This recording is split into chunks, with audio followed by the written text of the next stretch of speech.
talking about Harry Roberts, who was one of the primary teachers here in the early 1970s. And then we spent a day celebrating the life of Alan Chadwick by listening to stories from different people who knew Alan Chadwick, which was wonderful.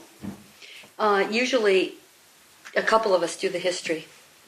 So I'm glad Peter's going to help me today. It's the one Mother's Day present I asked him for, though not his mother, never will be. I asked him to treat me lovingly and come and help me do the history, which is rough for him because he's very much involved in this land still. So you'll get a little bit of that roughness, and I think humor too, and a sense of how we worked, how we all worked together. Zen Center purchased the. Seems amazing that we bought this piece of land in 1971. We came to Green Gulch.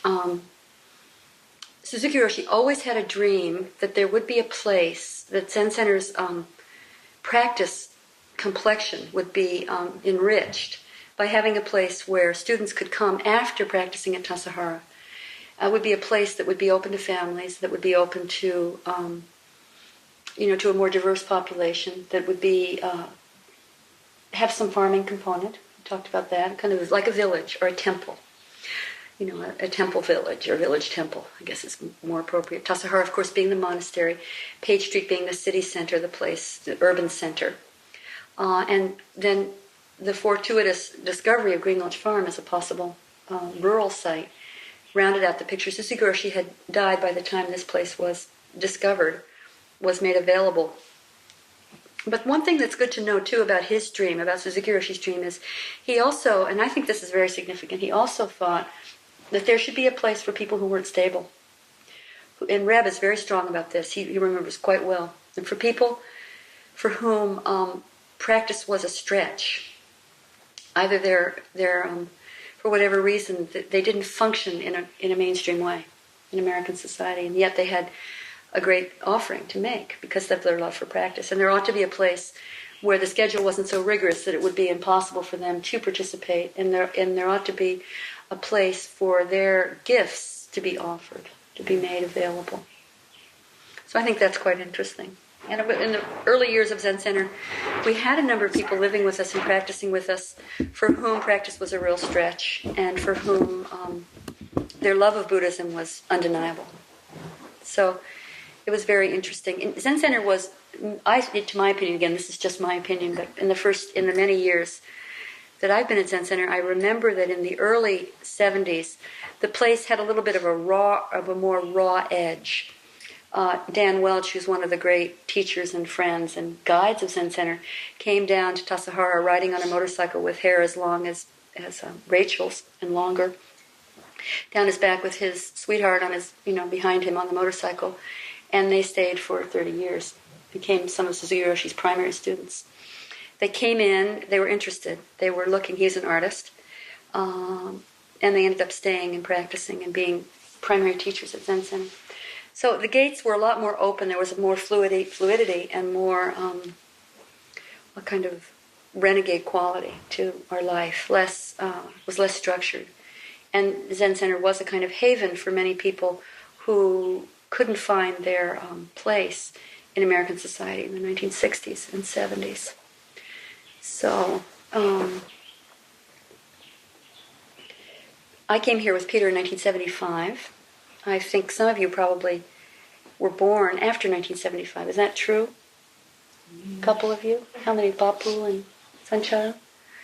Great. So I've lived here as long as you guys have been alive, and probably a little longer, which I think is incredible. I mean, I think it's in a way, and it blows me away that I've lived half my life here at Green Gulch. I'm 50, and I've lived here for 25 years. So that means that I came roughly at, those of you who are in the mid-20s, I came at your age. Oh, I should show you. Just prove it. I have a picture. Here I am with Jessie, if you'd like to look at that. Oh, wow. Golden girl. How old were you in that picture? Let's see, I was 29. He came late. Well, that was considered a late birth. Those years. So that's 1977. Actually, I was 30. So we were really excited to have this place. The story of the place is quite extraordinary.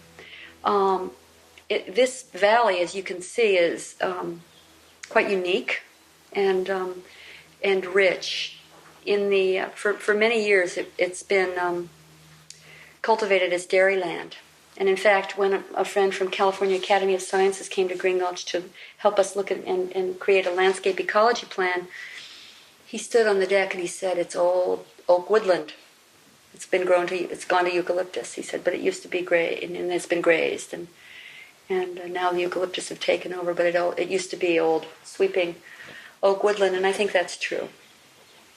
So he could feel the actual history of the place. Not like in the Sacramento Valley because it's never been that warm, but there used to be beautiful oaks on the hills going down to the beach. But because of the use of this valley for close to 100 years, it's been used as a place for cattle and for ranches. It's part of the history of the place. Let's go back to. I want to get my dates right because it's important that you learn this and get it right. Running with the land. Yeah. Get this right. Are these chapters of your book? Yes, these are sections, and I'll read to you from some of them today. Okay. Well, let's start with the real human ancestors of the place. Of course, would be the Miwok native people who fashioned this stone obsidian knife and lived here for generations and generations. 2 huge shell mounds out at Muir Beach discovered indicate a culture of people who regularly gathered on the beach and caught mussels and clams and ate them. So the mounds indicate inhabitation and presence.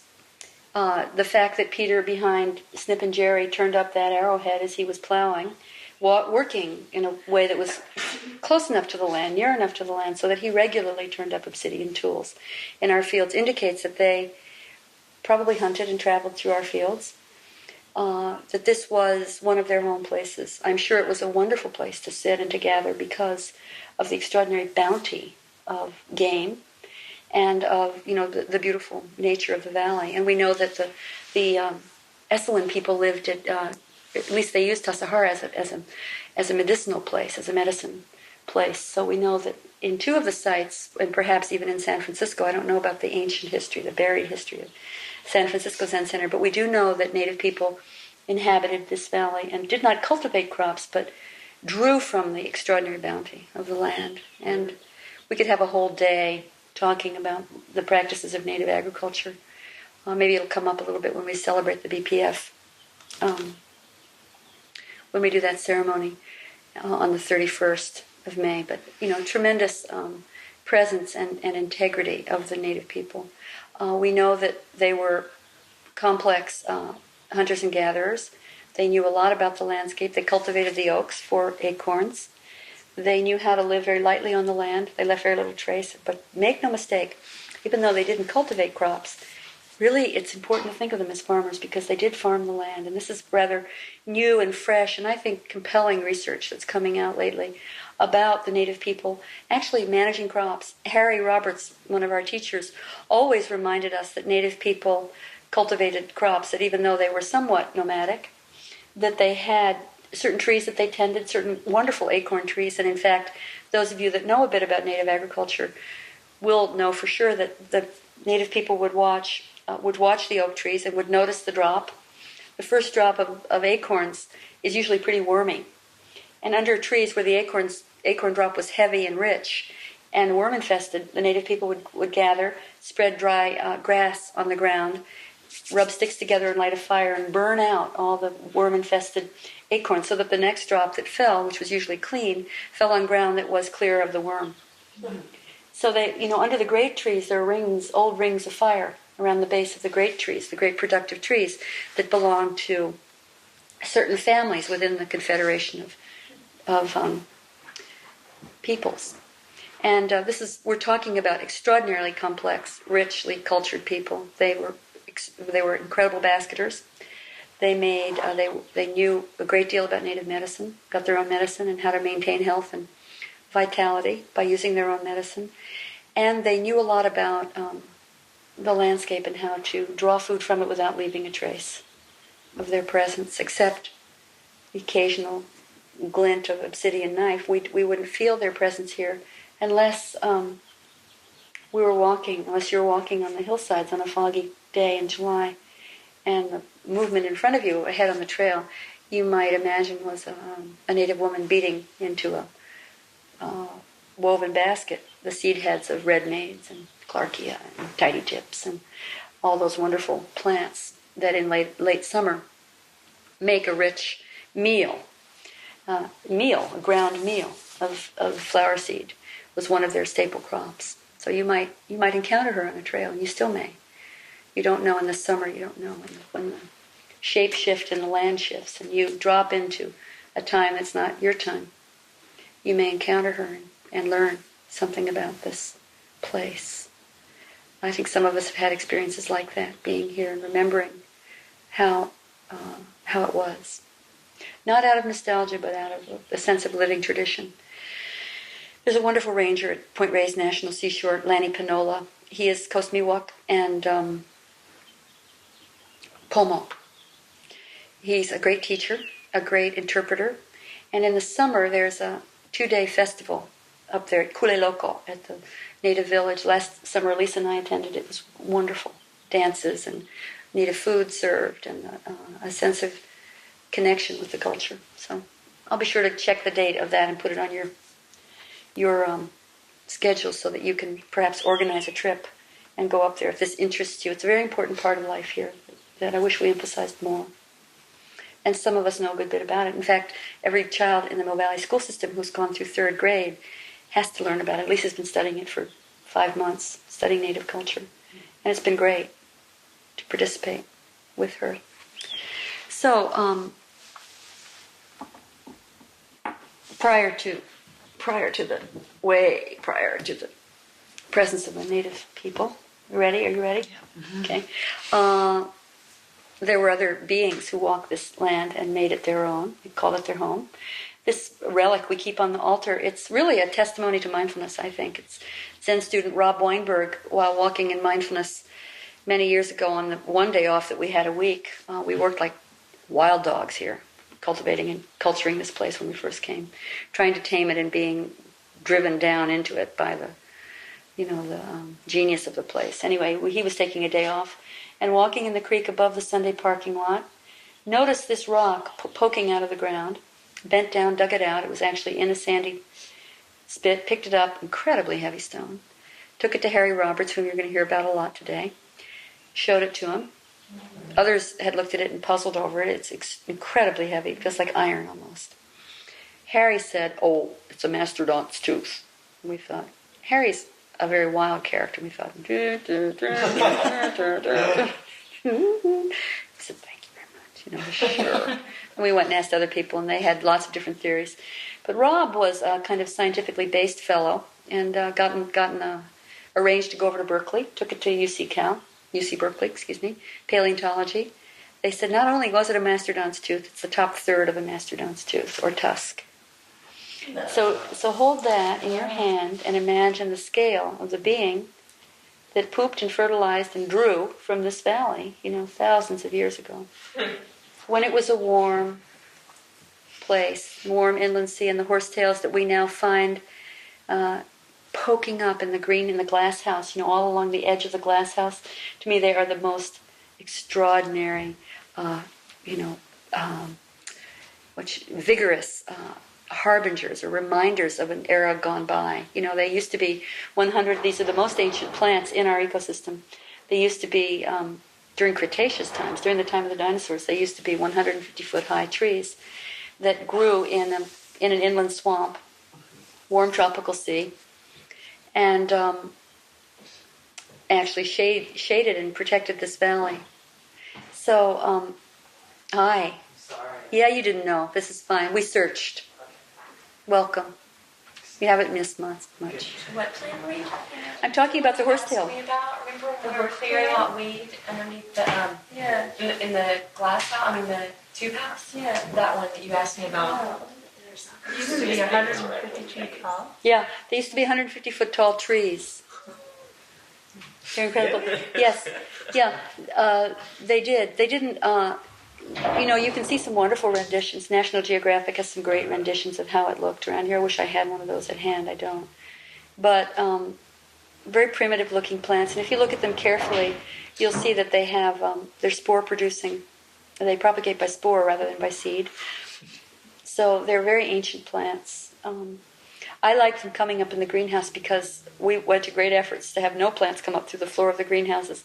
And I think it's far out that the horsetail ferns poke through the ground cloth and have found those, edges that carpenters can't even, you can't make a seamless world really if it's not made of the world. If it's the stuff of the world and not the earth itself, it's hard to make a seamless monument. Anyway, the horsetails have found that crack between their world and ours and pushing up through the floor of the greenhouse. And, they're wonderful. They're one of the highest sources of silica in the plant kingdom.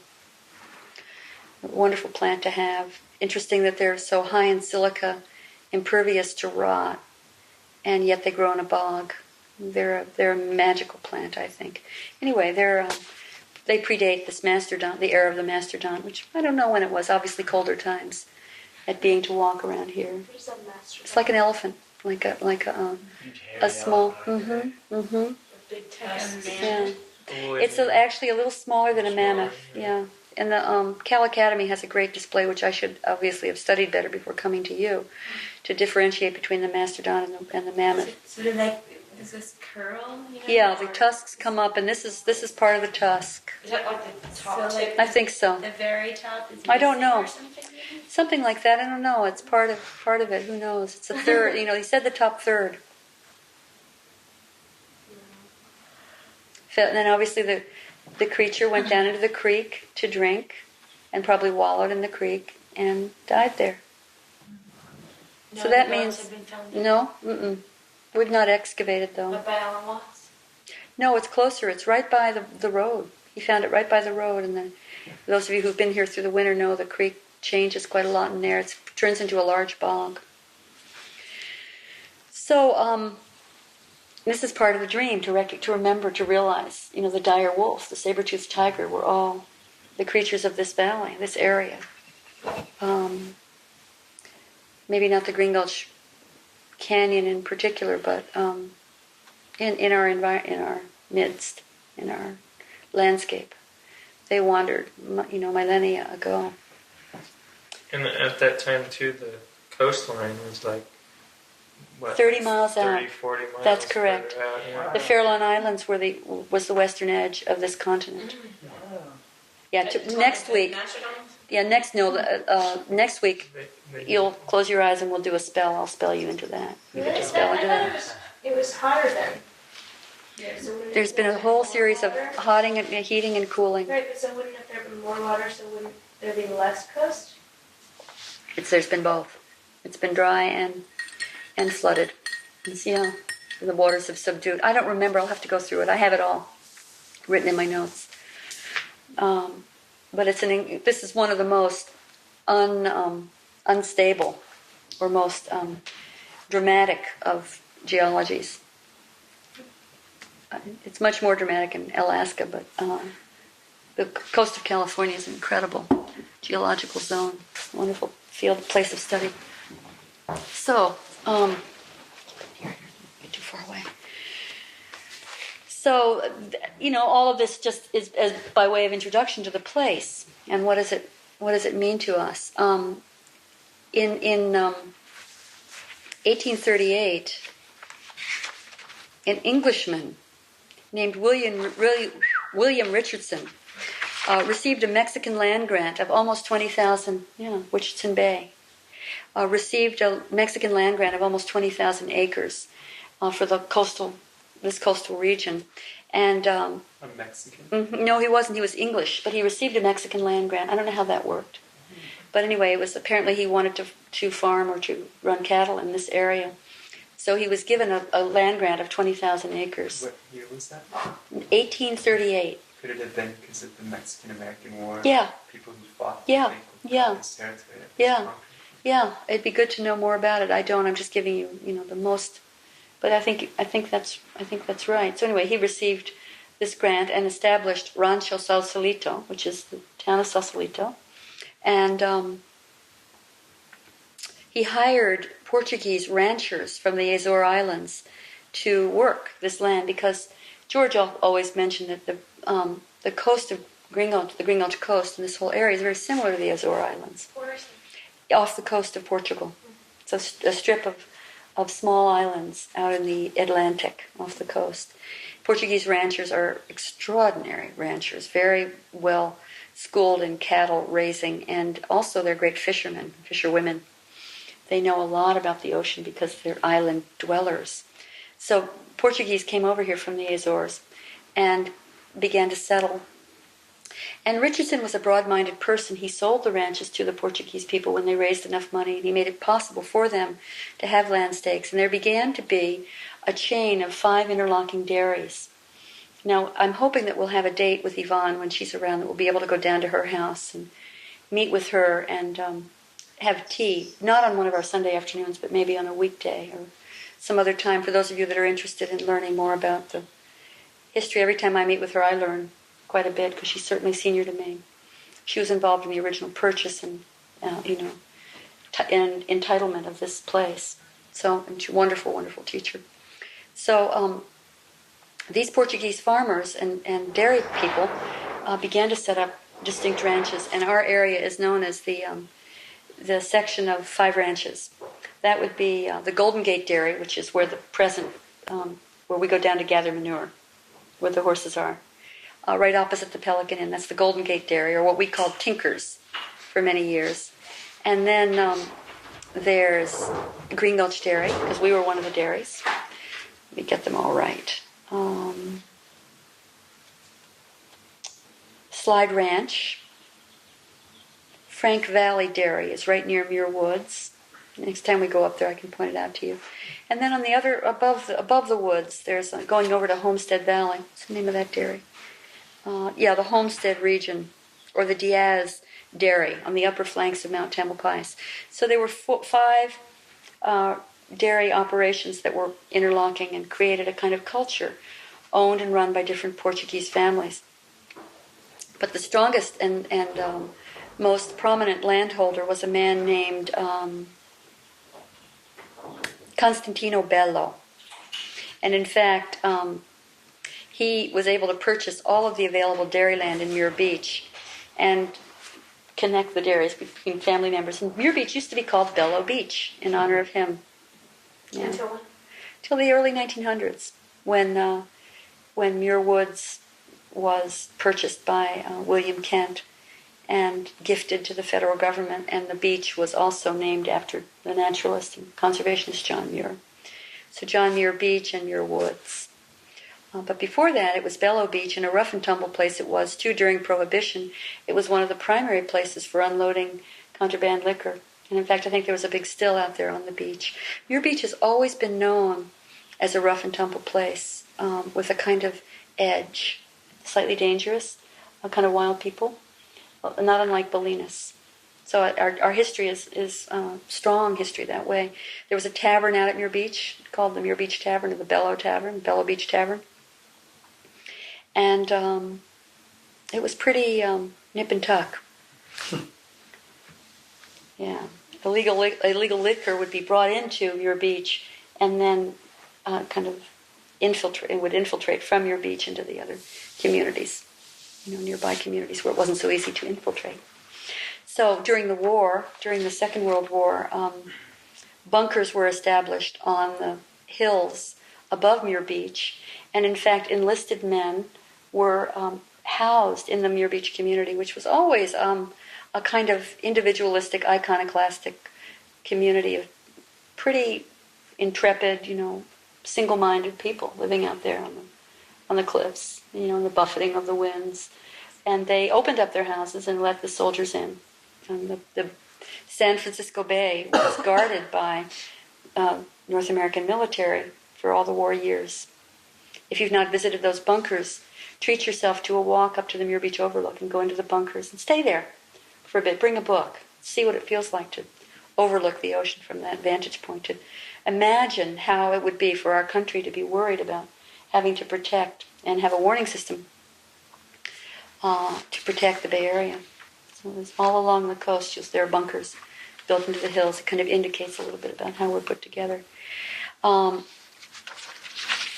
kind of interesting. I think it's just interesting to know how the place was. So this place was a dairy ranch for many years. Many years, cattle ran through here, and that's why the landscape's been so altered and changed, and it's been somewhat eroded. But the real altering of the landscape really happened with the person that's in the who sold us Green Gulch, and that's George Wheelwright, who came here in 1945 with his second wife and the love of his life, Hope Wheelwright. They had just gotten married, and they were looking for a place to settle in the Bay Area. George is, because he's still very much alive, quite an extraordinary human being. Mr. Wheelwright, I call him. Here he is with his prize bull, Notability. Hope and George were driving along the road and along the coast highway, which was in itself somewhat of a feat during those times. And they noticed this extraordinary place below. And Hope said, "Why, George, I want to move there." And he said, "Well, fat chance we'll be able to move there." But she said, "I really want to." So they came down, and lo and behold, they met Mr. S.E. Button, Ray Button, who was the person who sold and made his living running gaited horses, raising gaited horses. The war years had taken quite a toll on his business. People were not so interested in drinking mint juleps and looking at gaited horses. They'd lost their loved ones, and the country's heart had been ripped open by war. And he wanted out of here. He sold the place to George on the spot. George bought 650 acres of land. Guess how much he paid for each acre? $66. This was rough land. It wasn't a yuppie chow like it is now. It was rough land. It was, it was rough. I mean, the beach was rough. There was a reputation of it being a very tough place. There were brawls, fights, punch in your face, get them out of here kind of stuff going on at that beach. It was not easy, and it was also a sub-community of Portuguese people. For many years, the main language was Portuguese. This fall, we will treat you to an unbelievable treat. We will have what we call the Geezer's Evening, and we'll invite Amadeo Banducci, third-generation Italian farmer, and Joe Ponti, who's a Portuguese farmer in his 70s, and Turo Richardson, George's stepson, George Wheelwright's stepson, to tell you stories of how it was. And I am really looking forward to it, because I will be as young as you are to me when I hear these old farts line up. And apparently it's awesome. It should be a very awesome event. So we'll have some living oral history. Oh, when the hell is that going to happen? They're saying, what are we coming over there? I want to go over there. So I don't know what we're going to expect. They're not very tame people. They're somewhat, they're from a different world. And when you get them started, I don't know if it's possible to jumpstart them without a little red wine, but maybe we'll disguise that in goblets and get them going. Or prime them first and bring them here. I don't know how we're going to do it exactly, but I trust that they will get going. And we'll be their audience. Wendy, how much Yeah. would an acre of land be here? Oh, I can't imagine, Matthew. Well, of course, it's not for sale because Why, it's it's just- in the federal park right now. Oh, it's some of the highest real estate in the country. What did Zen Center pay for it? Well, that's a different story. And so stay with me, and I'll tell you. How did George get his money? He's from a wealthy family. He's kind of old money family in Boston. A family of wheelwrights. They made wheels. They had a mill, a wonderful, successful mill. He was groomed to take over the mill. He was a renegade, complete renegade. Wouldn't hear of it. One of the most charming books to read. And I hope that we'll get a copy of it, because I'm not about to let my copy out, even to you guys, is a book that George wrote called Dead Reckoning, which is really the story of his life. It's very inflated and very rich in tales and stories. And basically he makes fun of himself to let everyone know that he's the smartest thing on two legs.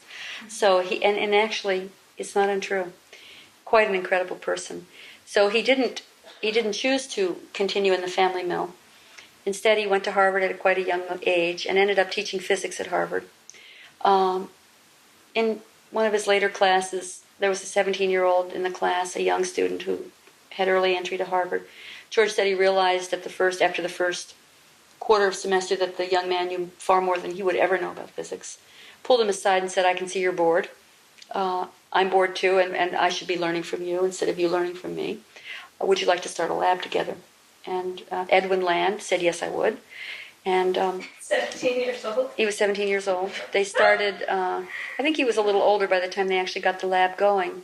But Polaroid land camera came out of that lab. They discovered the polarization of light. The camera happened to be an incidental. Land was a brilliant, brilliant physicist. And they were working on the polarization of light for war use too. So they were doing a lot of really interesting research. Their fortune was made. Their lives were made. And so George was able to retire at the rather early age of 1945, so 50 years ago, when he was in his 40s. He met Hope. At the time of his retirement, he was a pilot for the United States Air Force. He developed a system of navigation that was based on shooting off of taking bearings or dead reckoning off of the position of stars. So he knew how to fly, but this was far before radar. So he figured out a system of navigation that allowed him to cross the Atlantic and to be very involved in pretty high secret stuff during the war. Brilliant man. So he was a great navigator. And he knew how to make these instruments and how to follow them and read them. So the book is just a charming read. It's about 100 pages. It's of course not published, so it's a loose leaf binder. I'll try to get a copy so you can have a look.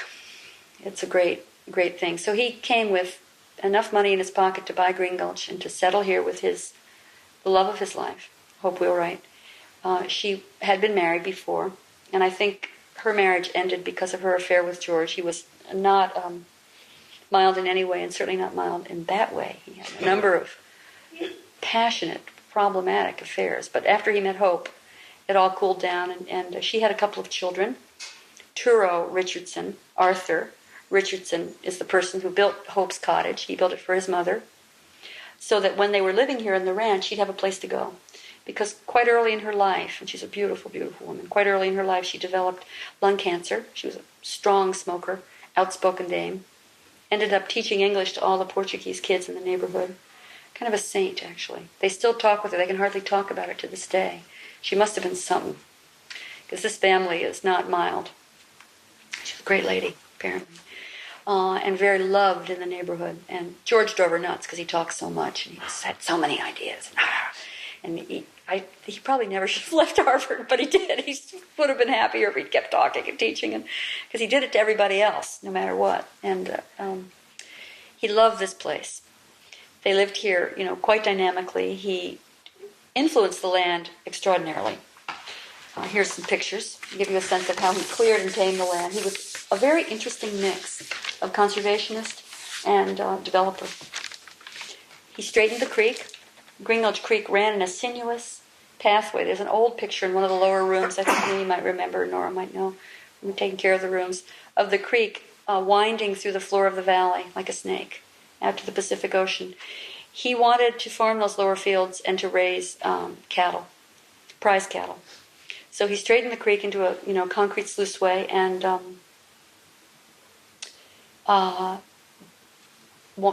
planned to irrigate the fields off of that creek. And that also included going up on the hills and burning the brush. He sprayed to defoliate the hills so that they could be used as pasture land for the cattle. He did aerial spraying, recommended by the University of California and the Extension Service. He did aerial spraying of 2,4-D. He went in the helicopters to do it. Sometimes I think that our primary purpose here, besides saving all sentient beings, or as part of saving all sentient beings, is to clean up the environmental degradation that George Wheelwright wrought upon this beautiful place. Well, he sprayed 2,4-D on the hills, straightened the creek, burned the brush, created this house, colonized the place, created the pond systems, this interlocking ponds that are here, created an underground dam below the third field where the reefer is. There's an underground dam. Peter will tell you about that. Ask him when he comes in if I forget. But he dug there's an underground reservoir below those fields. One reason it stays wet down there, and the ponds are all indications of them. He was put together to discover how to store water. So he created these reservoirs so that he could irrigate the fields so that there could be cattle here. Then he imported grasses from New Zealand, again on the advice of the California Extension Service, and planted the lower fields to really exotic grasses, marvelous grasses. In fact, when our dairy cow was unloaded from the truck, years after George left, her name was Daisy. She had a better name than that. Daisy Moss Rose. Steve Stuckey unloaded her, backed off the truck, and Daisy surged, nearly pulled his arm out of the socket, surged toward the New Zealand grasses and fell on them.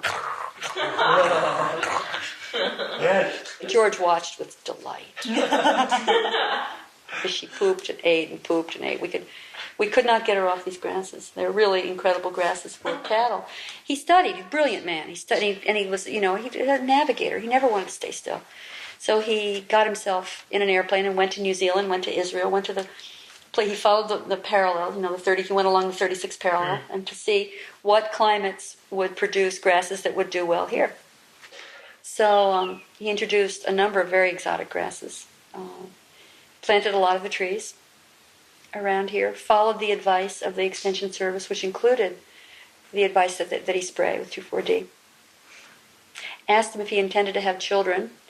He said he did. They said, you'd better get started, because he had really done some genetic damage to himself, they thought. Not genetic, but some damage to himself because of the spraying. He did a lot of the spraying. He observed the spraying. He watched while they sprayed the hills. He was, he drank in a lot of that, and I'm sure it didn't help Hope. They had the wherewithal that they knew that, and he continued to spray it? No, it was years after he'd done it. He wasn't feeling well. He went in to be. In fact, he and Hope never had children together. He has 2 sons by his first wife, who live on the East Coast. I love George Wheelwright. He was a really important person to me. He lived here. He adored this place. It was really the most incredible time of his life to live here. When Hope died in 1967, it became a very lonely place for him, kind of a haunted place. They were far out people.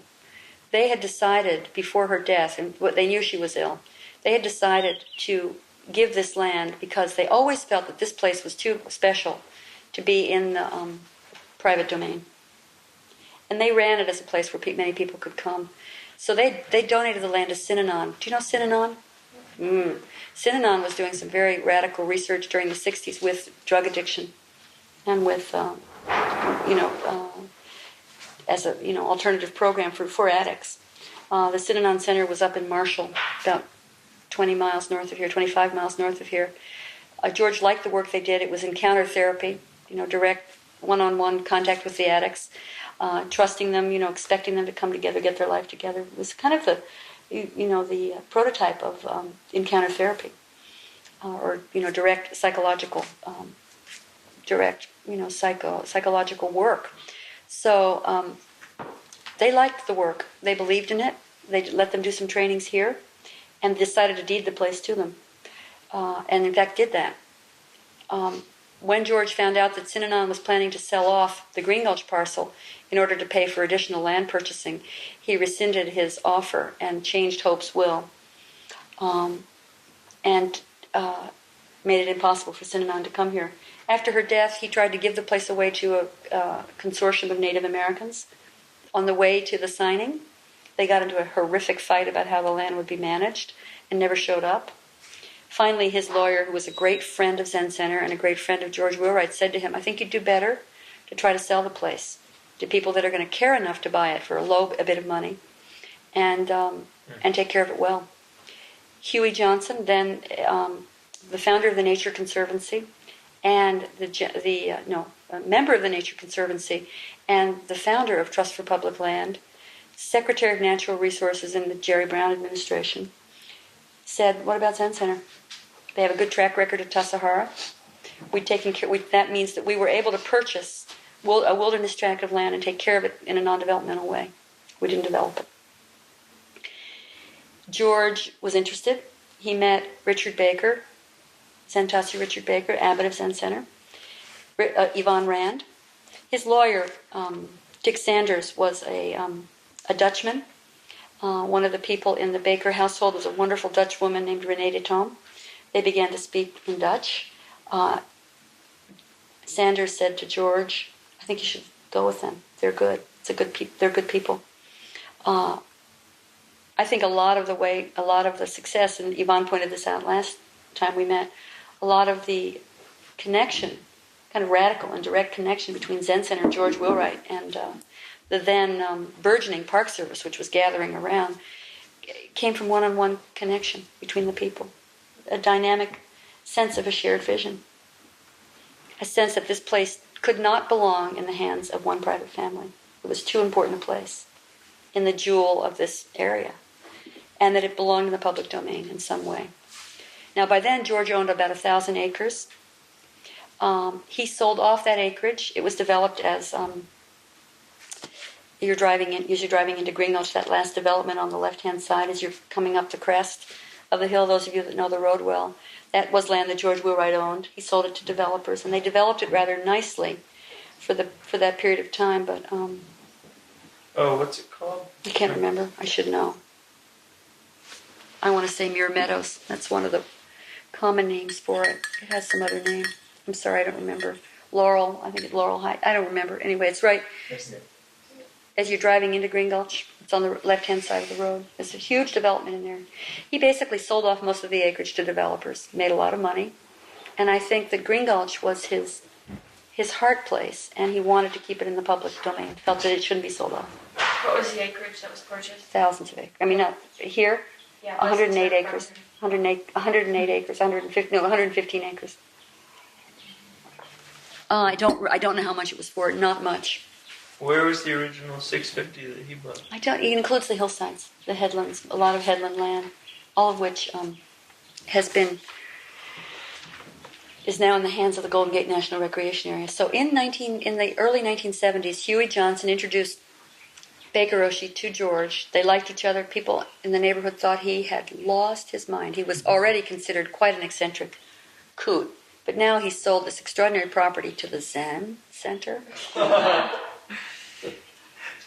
God. At the same time, and this shows, an extraordinary thoughtfulness on George's part. At the same time, the place had been, this whole area, thousands of acres, were being considered as purchased as part of the Golden Gate National Recreation Area. Zen Center happened to slip in right underneath the wire and purchase this place, so that we are quite unusual. A private landholding, this is really important that you understand this, a private landholding within the Golden Gate National Recreation Area. In this area, one thing that's significant, because on Wednesday, the third meeting of the Watershed Council of all the different shareholders or stakeholders within the watershed will happen in this room. In this area, there are two agencies that have water rights, Green Gulch Farm and the Marin Municipal Water District. That means Muir Woods, the community of Muir Beach, and any Slide Ranch. None of the other agencies in this area have water rights. That means they're all owned by the federal government, which tells you a little bit about why water politics are so hot here. Tells you a little bit, too, about the unique and problematic place that Zen Center holds within the paradigm. So, George was very smart. He agreed, when he lived here, he signed up for a tax-exempt status under what's called the Williamson Act, which means promising to maintain this land for agricultural use, not develop it, in exchange for tax exemption and in exchange for perpetual ownership within when the park took over. So there's famous photographs of George going to Washington and signing the Williamson Act, or signing this property over to the Williamson Act, which just means exactly what I told you, 1965. There's pictures of him in the archives of Marin County. He was again a very interesting person. He was both a developer and a conservationist. Look at the check going down the stairs. You see the mock-up of what it would have looked like if Highway 1 had been widened and created into a major 2-lane, 4-lane highway, which is what they were considering. He was ardent campaigner against that. He pulled up the stakes. He pulled up the surveyor stakes. He helped finance that drawing, which so freaked people out that it was nipped in the bud, and it never happened. We nearly had a huge highway through here. People wanted to develop it, to open the coast. So, anyway, it was very interesting time. So, he sold the land to Zen Center for a small amount of money, a modest amount of money, felt that we would do a good job, and then moved to Tiburon in Belvedere, where he lived with his third wife, Helen, whom he regularly, daily, referred to as Hope.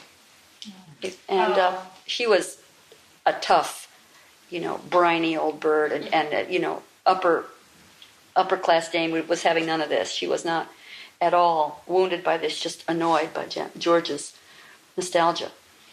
Couldn't bear to live here. This was George and Hope's place, not she and George's place. She was hoping, he was a cultured person, was hoping to get him away from here. And his heart was here, though. After he sold the place, he lived with us. He basically was here every day. He had a lot to say about everything. He lived through a racer. He taught skiing in the Austrian Alps. He continued to fly. Very vital person. Naughty mind, great raconteur, great storyteller. We loved him. He was here all the time. We'd get a call in the middle of the night. I think that the rain means that you should be out there now. I hope you're lifting the dam boards. Yes, we are. Thank you, Mr. Wheelwright. And, he was our donor, our benefactor, and our teacher. And how extraordinary for him to have this able-bodied community of people who were interested in what he had to say. Here's a picture of him. I really think of him more like this, moving down the path. He had two standard poodles. Sorry, the picture fell off and broke. I need to get a new glass for it. He had two standard poodles called Ptolemy and Cleopatra that moved through the valley. They were the only dogs we let in the field. They regularly ran across the beds. Tolly would lift his leg and pee on, marking his territory here, and Cleo would squat on the compost pile, interestingly enough. She'd jump up on the compost pile and mark her territory. And he had this penetrating whistle, kind of, a mechanical whistle that he would blow to call them, and he was going quite deaf by that time. And we were going quite deaf by his whistle. So we would know, we'd hear the whistle, we'd go, oh my God, here comes Mr. Wheelwright, oh my God, hide. And we often do, because he'd tell us what to do. In the mid-'80s, he wore Helen down. She wanted to move to retirement home. She was sick of the rough life. We really took care of George. Our maintenance crew cut wood and brought it over to him. We stocked their fireplace. We fed him whenever he was here. We listened to his stories. We featured him in all of our events. He was a primary part of his life. The last decade, his really cogent life, he was very much involved with us. Did he practice art? No, he practiced wheelwright. But he went to all the Dharma talks. He thought some of them were quite stupid. He'd sit there in the front. He was going quite deaf, and he would sit there and he'd nod. And every now and then he'd go, nod. But he was sharp, really smart, and funny, quite funny, and naughty. He had a very naughty mind. Anyway, in the early mid-'80s, he came back and lived with us. We lived in room D. She left. She went to Carmel Valley, and she said, I've had enough of you. I'm getting out of here. Fine, he said. By then he had a little dog about the size of Rosie who kept him company. His other poodles had died off. He was almost blind. He was losing his sight, which was a great source of sadness to him because he loved to read. Quite a character. So he lived in the Wheelwright Center. Actually, it was the later 80s because Elisa was born. Into the 90s, he stayed with us for 2 years. Jerry Fuller took care of him.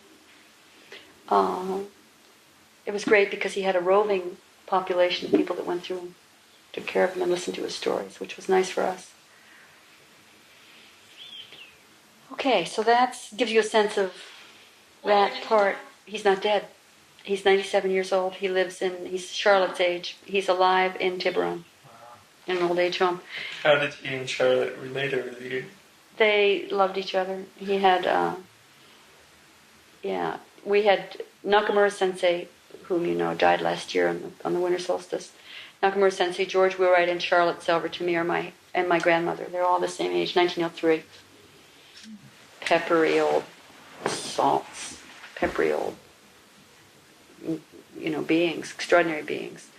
And they got along great. Did you ever go see him? I haven't been to see George. He's deep under the well of Alzheimer's. Deep, deep, deep. But he has a body that won't stop. Very athletic person. He always wore a tweed coat and these little leather boots. And he's wearing, those are his rubber ones. He had rubber or leather boots. And he wore that cap. That's the hunting cap that he's wearing. And he walked with a cane. He loved chard. He'd go out in the field and pick chard. When he would go home, he'd know he'd spent the day at Green Gulch all day and he had to go see Helen. So he'd say, I'll take her a little chard. He'd go out in the field. And I remember he went out once and it was so muddy that he got stuck in the field. And he was leaning on his cane. And he had his foot had pulled out of his boot. And his foot was like this. Chard in his I wet my pants. I was laughing so hard. Let me compose myself. And I said, Mr. Wheelwright, I'm coming. He goes, somebody help me. Help me. Somebody help me.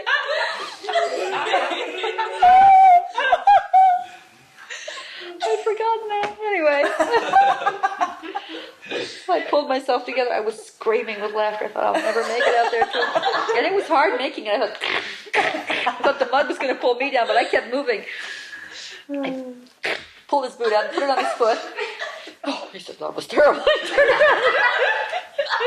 Stumped off with the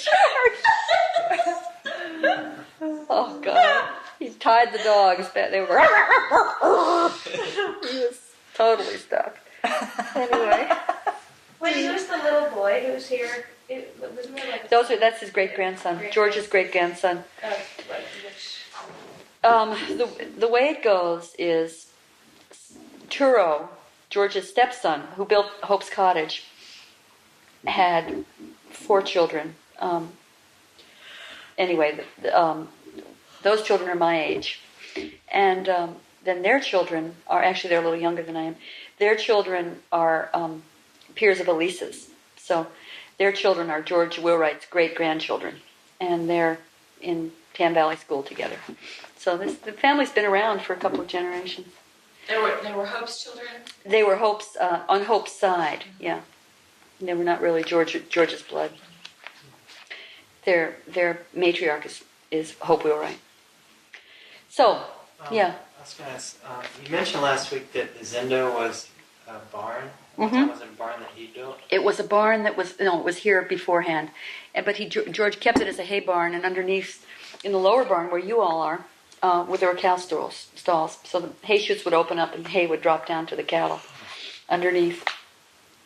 Yeah, when we came, it was a very rough hay barn, and we repaired it. And we have to ask Peter more about that. He can tell you more about the actual What was the place. rooms upstairs in Cloud Hall? They were old stalls, and they was full of harness and just unbelievable amount of junk, window panes. And, we built the first greenhouse out of old window panes that we found. It was a kind of wonderful structure, kind of ramshackle old thing that you've never seen, that we took down in the early 90s, just a sec. And it was just from all the found stuff that we discovered here when we first came. Yeah, Laura? I was just going to ask. Yeah.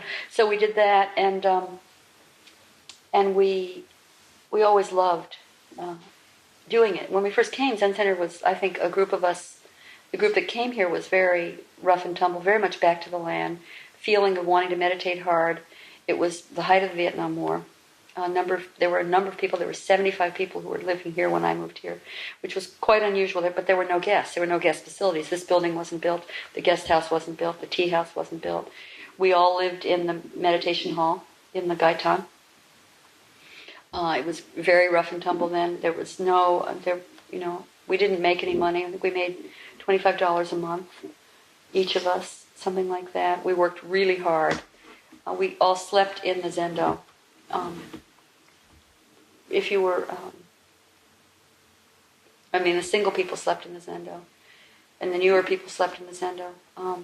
Michael Sawyer slept in the Zendo for 5 or 6 years. He was, that was his place. The older people got to sleep in rooms, in the stalls, basically, that were converted into rooms. That's what the Cloud Hall rooms are. There's a lot of memory around that, how it was set up. There were no facilities in the lower barn. we experimented. We had, I think, a marvelous person who was our teacher at that time, a student of Suzuki Roshi's, Richard Baker. Very bold thinker, problematic person, rich, imaginative, creative, iconoclastic thinker himself. George Wheelwright and he respected each other. They saw each other as, kind of peers. Maybe because they both went to Harvard, I don't know. But anyway, they kind of sniffed each other out and knew there was something there for them. Richard Baker was very interested in learning how to take care of this place and developing it according to the real political and environmental standards of the times. Earth Day had just started. It was a time of upheaval and change. Back to the Land movement was strong. A lot of homesteading going on in California. A lot of pulling away from mainstream society, really questioning. The Zen Center is set in that time, in those years. We did a lot of pilot projects for the Office of Alternative Energy. We had a windmill. We experimented with wind power. We experimented with composting toilets. We experimented with a number of alternative technologies to see if they would work. What happened to this? I'm hoping that when Peter comes, we'll talk. You'll ask him that. Ask him a little bit more about that. Because I want to talk to you more about the people, if you can bear it. If you can bear more of that from me. We, as I told you, we cultivated with horses. We kept chickens. We kept cows. The idea was that we would be self-sufficient. We would not join the mainstream. And from the very beginning, this is in honor of the people who are hoping to listen to this tape, from the very beginning we kept our finger on the covenant of this place, which is to keep the doors open to the public and to meet the public and to take care of the public. So we were hell-bent on having a really good meditation place and also having a working organic farm, because that was part of the covenant. Part of our outreach was to create and grow beautiful food for ourselves and for others. This was before Green's Restaurant, before the bakery, before a lot of the businesses that Zen Center is now famous for.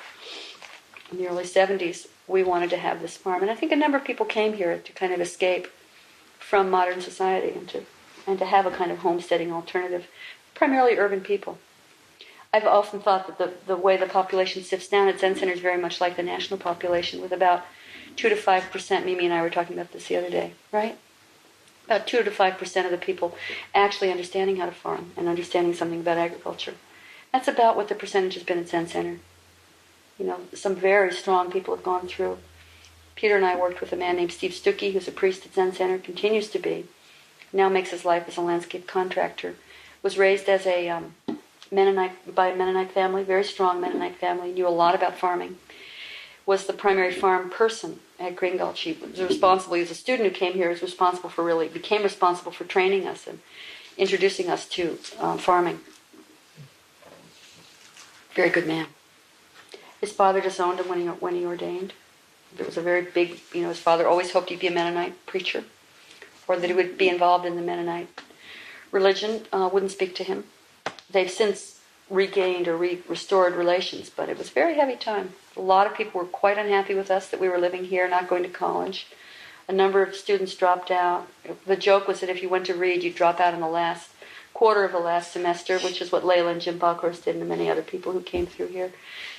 Some of the best students at Zen Center came from Reed College in the last hours of their, arduous travel through that institution. It was like the joke. They would come in the last semester and never go back. They'd end up being at Zen Center. People were being drafted. These were dangerous times. Many of us wondered if we could live in this culture. I get the shakes just thinking about it. For me, it was a big question. Does Zen practice stay connected with the world? The teacher, I think one reason that I stayed at Zen Center in those years was because of the teacher. Richard Baker really did make an effort. He was involved in international relations in Russia, going over and trying to work as a peacemaker and a bridge person between Americans and Russians.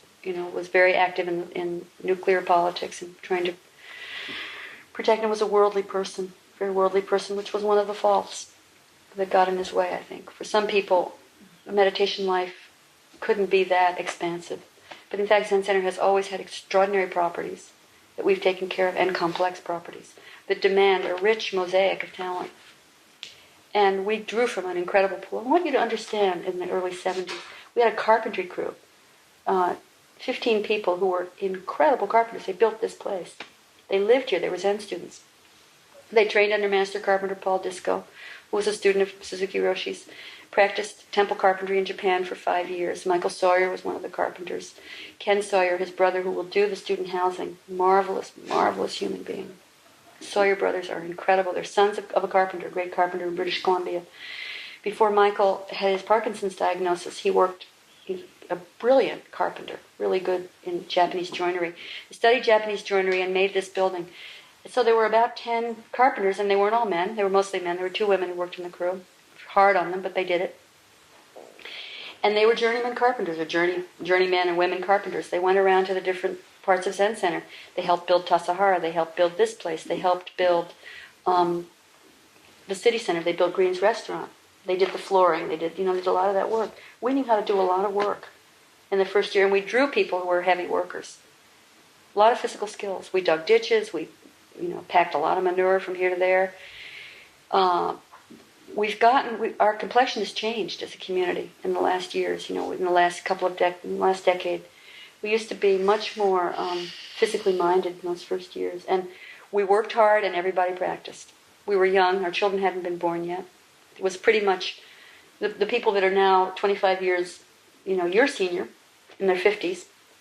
Many of us lived at Zen Center in those early years, and were helped create the dream and stayed on.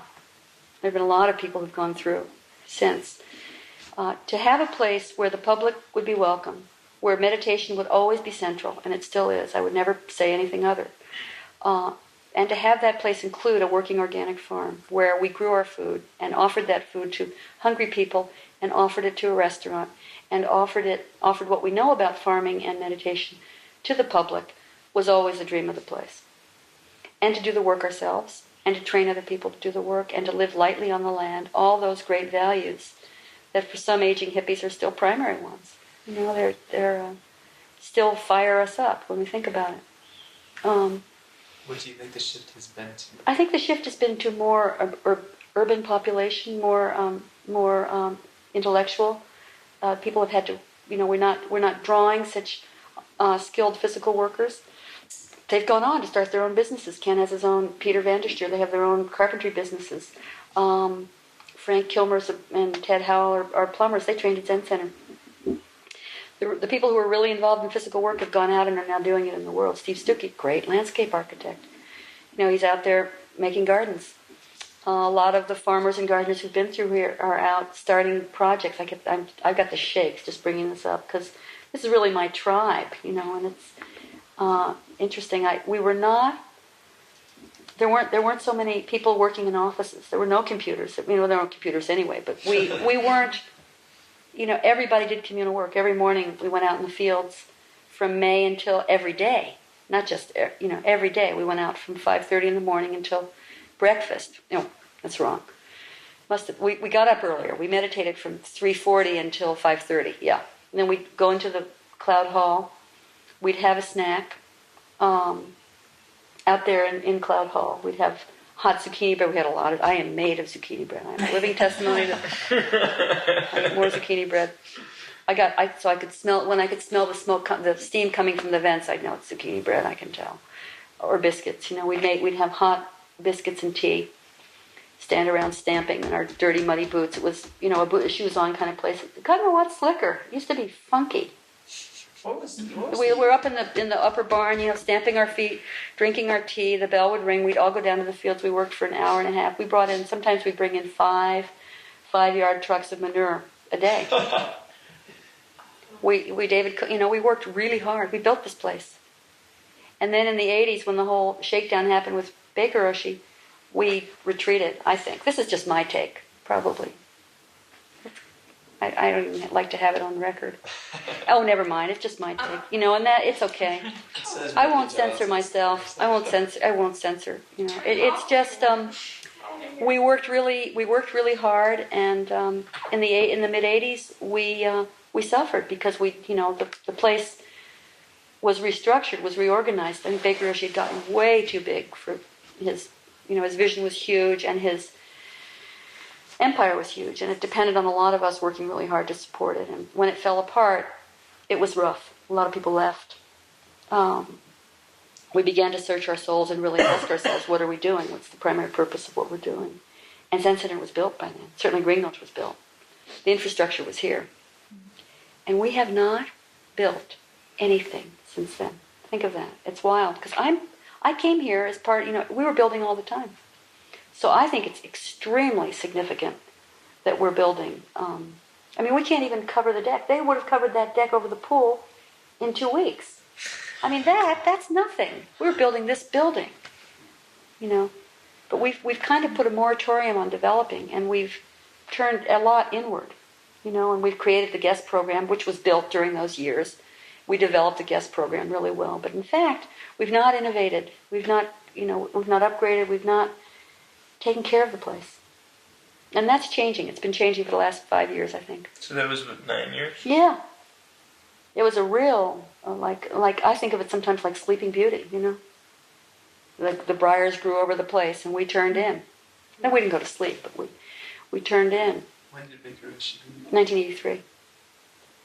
That's another story, and I'm very happy to tell you my impressions if you're interested.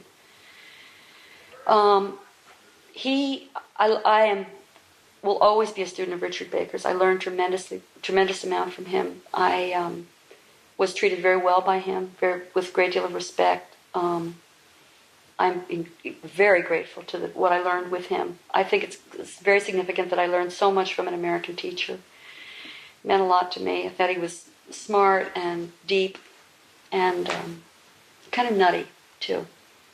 But my impressions of him are they're very strong. But he made possible for me a very rich environment. That we would create Lindisfarne Hall so that these scholars and thinkers, great scholars and thinkers of the 20th century, could meet together, could have a place to meet, was very important. And who are the Lindisfarne Fellows? Do you want to know who they are? You probably know. Some of you may know. You can help me calling out their names. In the early 1980s, this hall, the Wheelwright Center, dedicated to George Wheelwright and Hope Wheelwright, was built largely financed by Charlotte Silver, her generosity to help have a place where sensory awareness could be practiced and where people could meet. We deliberately made the hall small so that groups of 25 to 50 would be the maximum numbers. We never wanted to exceed the carrying capacity of this valley. At the same time, there were a group of scholars meeting and thinking, and they said, we're going to need to think boldly about what's ahead for our culture. Included among them, Sim Vanderin, Richard Baker, Brother David Stendhal Ross, William Irwin Thompson, Wes Jackson, Wendell Berry, Keith Critchlow. Help me, those of you who know. I wish Peter were here. Kathleen Raine, the national poet of England. Incredible people. Hazel Henderson, Paul Hawken. And they met in this room to think together.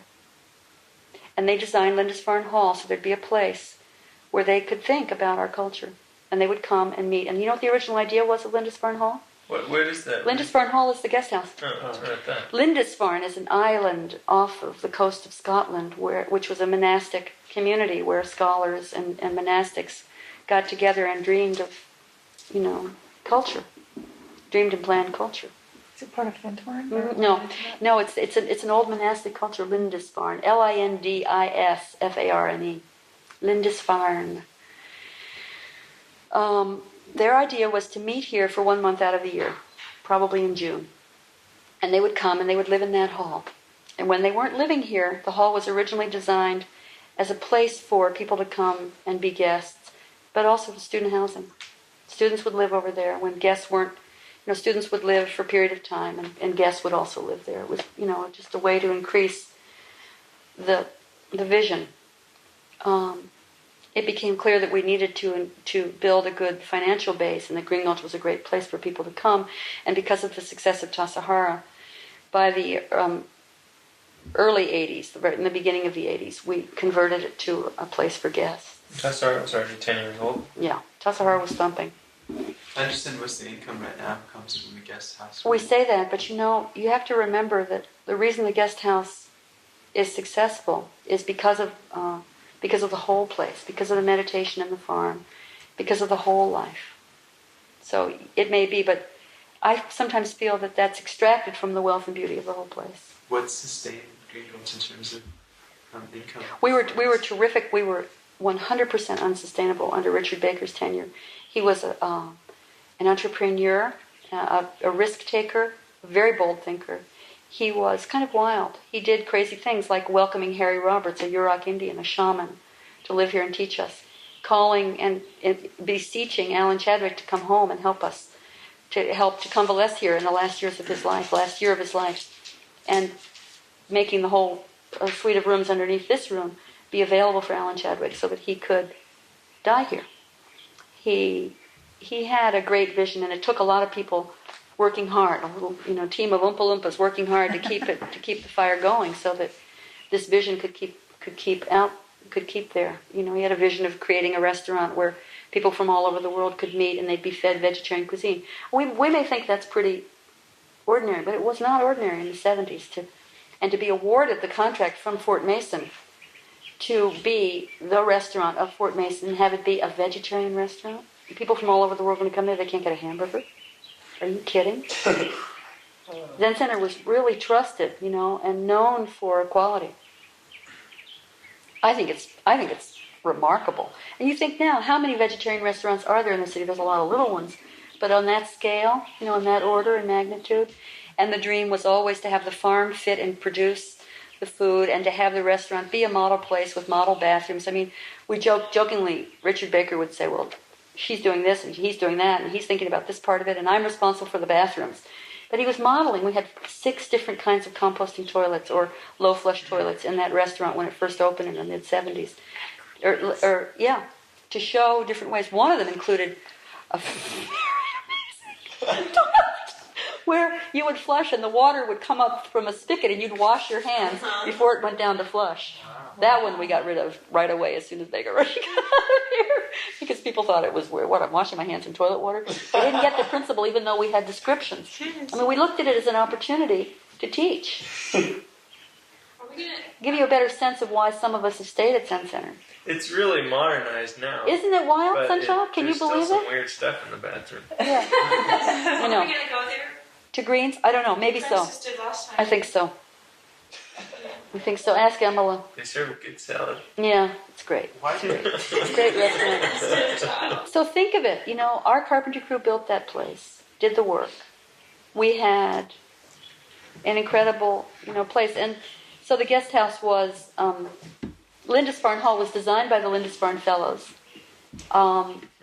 They made that design, and they collaborated on its execution, and then the Zen Center carpenters built the house. Do you want to ask a question? Sure. Why did such a potent, ecological consciousness not Wane? Yeah. Why did it wane? I don't know, except that I think it's, partially the commitment behind that, the drive behind that. I mean, we were one of the only licensed facilities in the state of California that was licensed. We were licensed to do experiments with composting privies. It was in the 70s. They were miserable experiments. I could, we'd be under the table screaming with laughter if I told you some of those stories.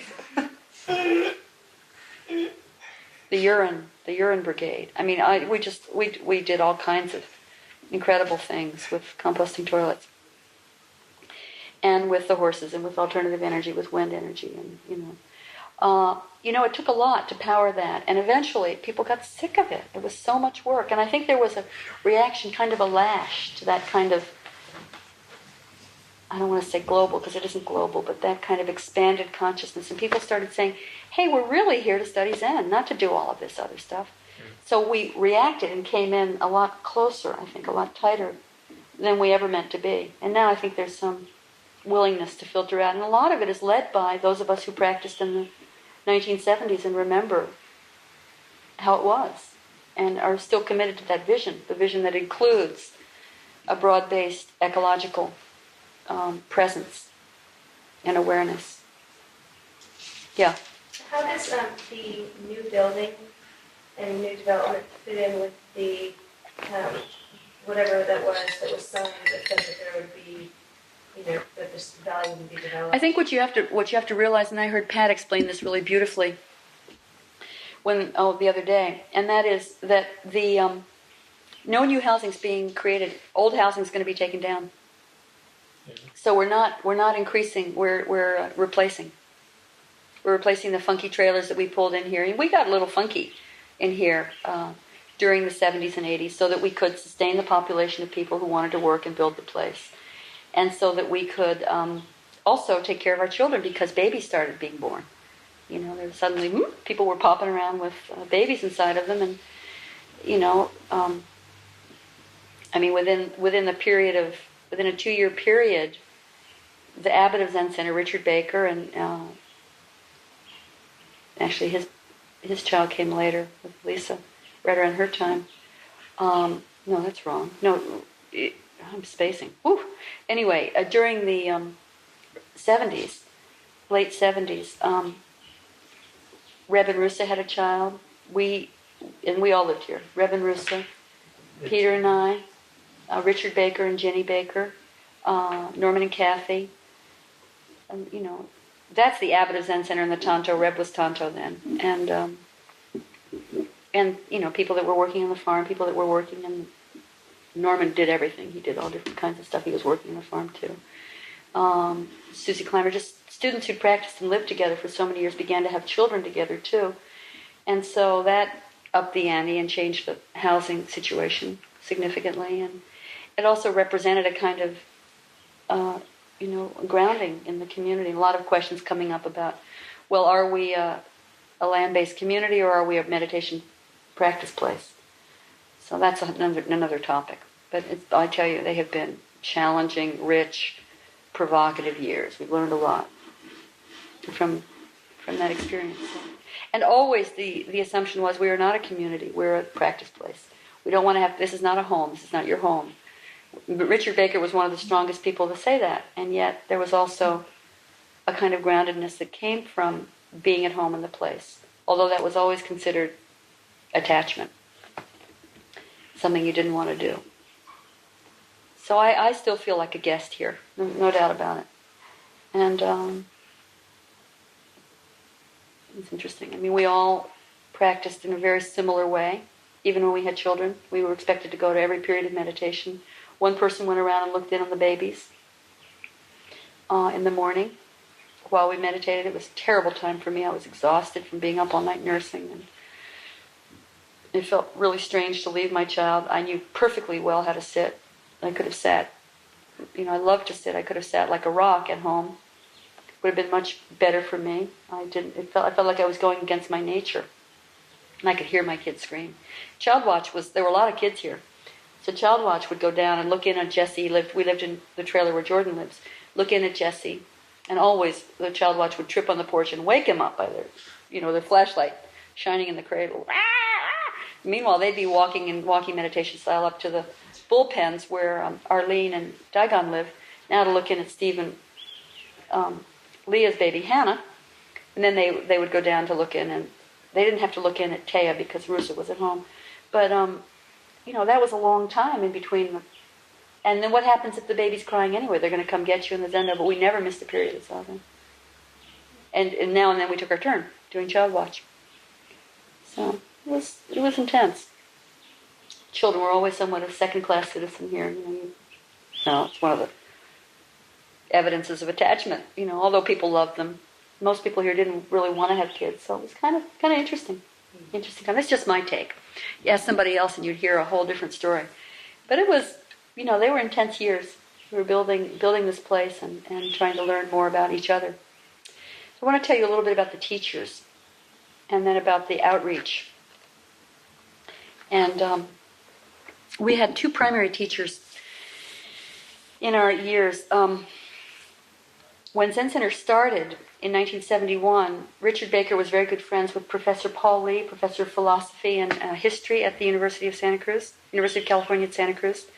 Great teacher.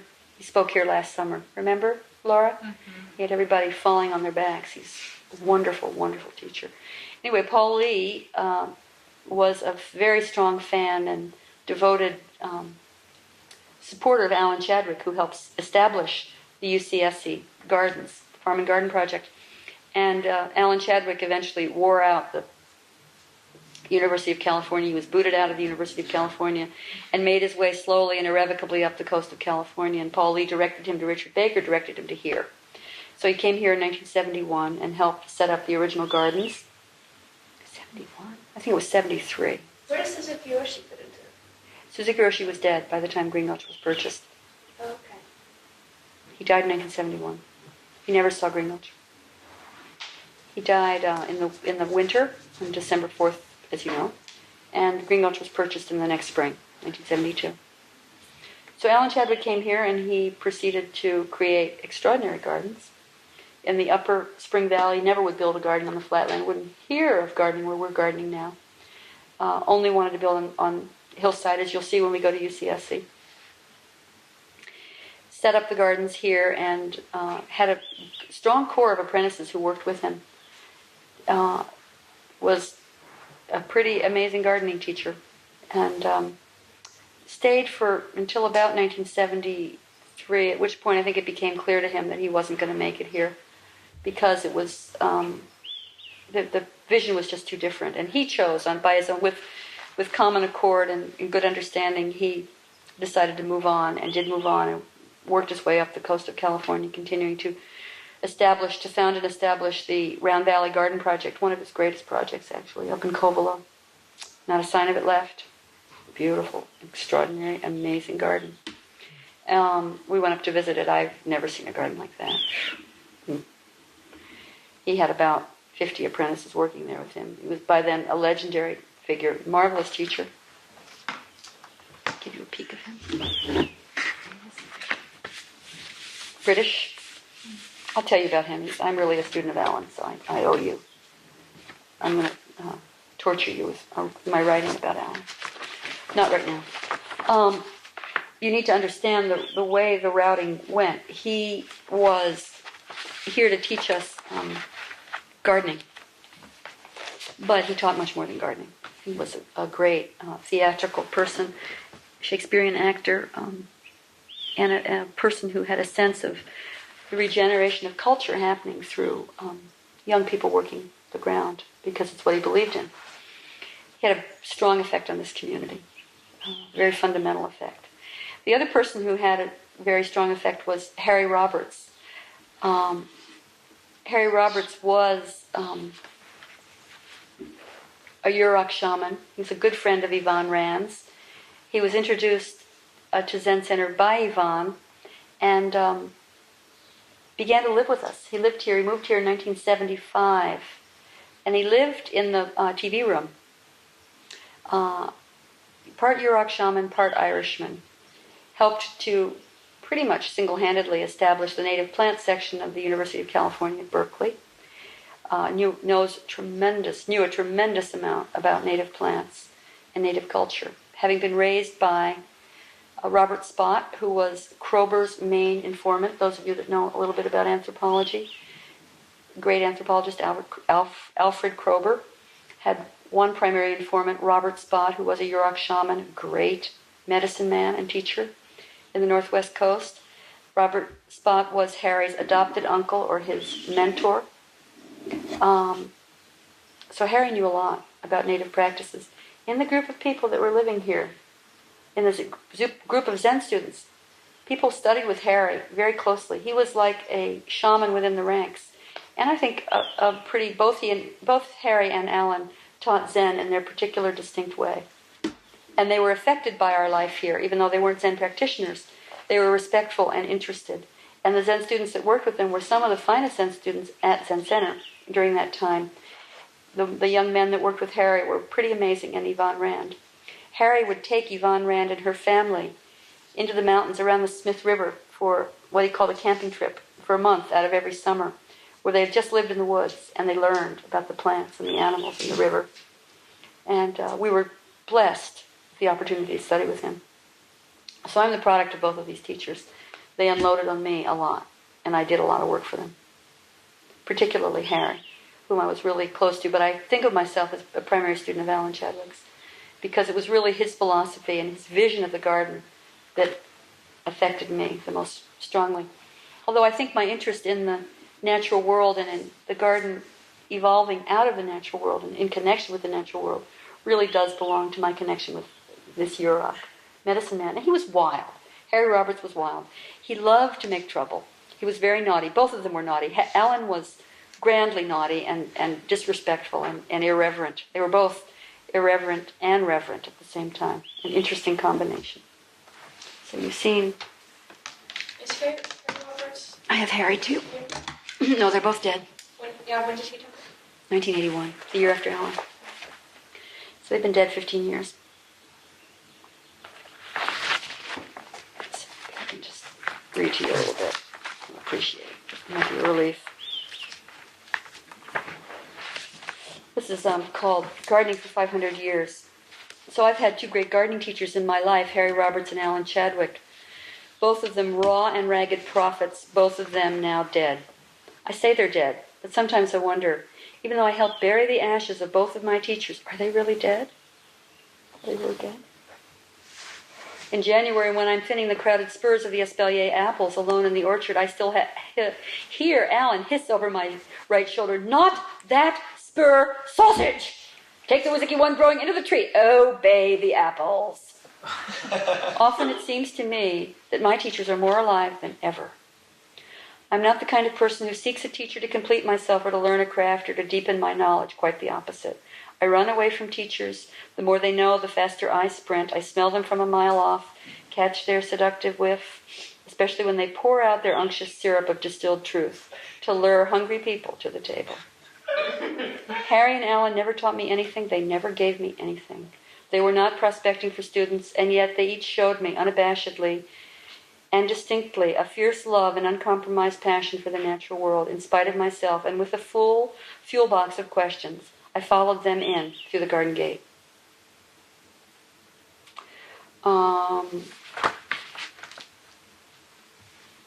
Okay. Is this okay? Yeah. All right. I first met Harry Roberts in 1976 when Peter and I had just come to Green Gulch. Came in 1975. The place was 5 years old then. The original handwork garden up in Spring Valley had been begun by Alan in 1972. Alan was a restless renegade, and he had moved on by that time.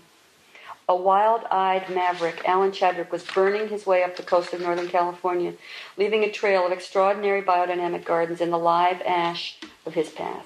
In the early years of Zen Center, the place pulled in a rough harvest of eccentric artists and thinkers. Blah, blah, blah, blah. Forget that. I've met Harry Roberts early on in my life at Green Gulch. He was a craggy beast of a man walking on aluminum crutches. He had fallen 40 feet from a eucalyptus tree and broken his back when he was a young man. He was also dealing with brucellosis that he claimed he caught from digging barehanded in earth laced with live pig manure. Parasites from the pig manure claimed his health, permanently inflaming the joints of his hip and causing him to walk on crutches. Actually, he worked at Cal with a number of people who handled this pig manure, and a number of them died from this disease. He made it through, but he was permanently disabled. That's why he worked from the pig manure. Yeah, brucellosis. Yeah. Nasty disease. He was this kind of rough kind of person. Stuff it in the ground. He'd say to me, "Harry, how should I plant?" "Stuff it in the ground." And if other people got rough with plants, he'd go, "How dare you plant that plant like that? Pick it up with reverence." So he was completely unpredictable. He played off of the students. If you were too reverential, stuff it in the ground. If you were too cavalier, you had to toe the line with him. He was precise. He insisted the gardeners wear gloves because he nearly died from brucellosis. Harry was a good friend of Yvonne Rand, a student of Suzuki Roshi and one of the main teachers at Green Gulch. Oh, this is great. In the late 19... Again, that was really fascinating to hear it. He was a good friend of Yvonne Rand. Yes. Yeah. She was a student of Suzuki Roshi's and one of the primary teachers. And she brought him here, thought that we would we'd learn from him. We sure did.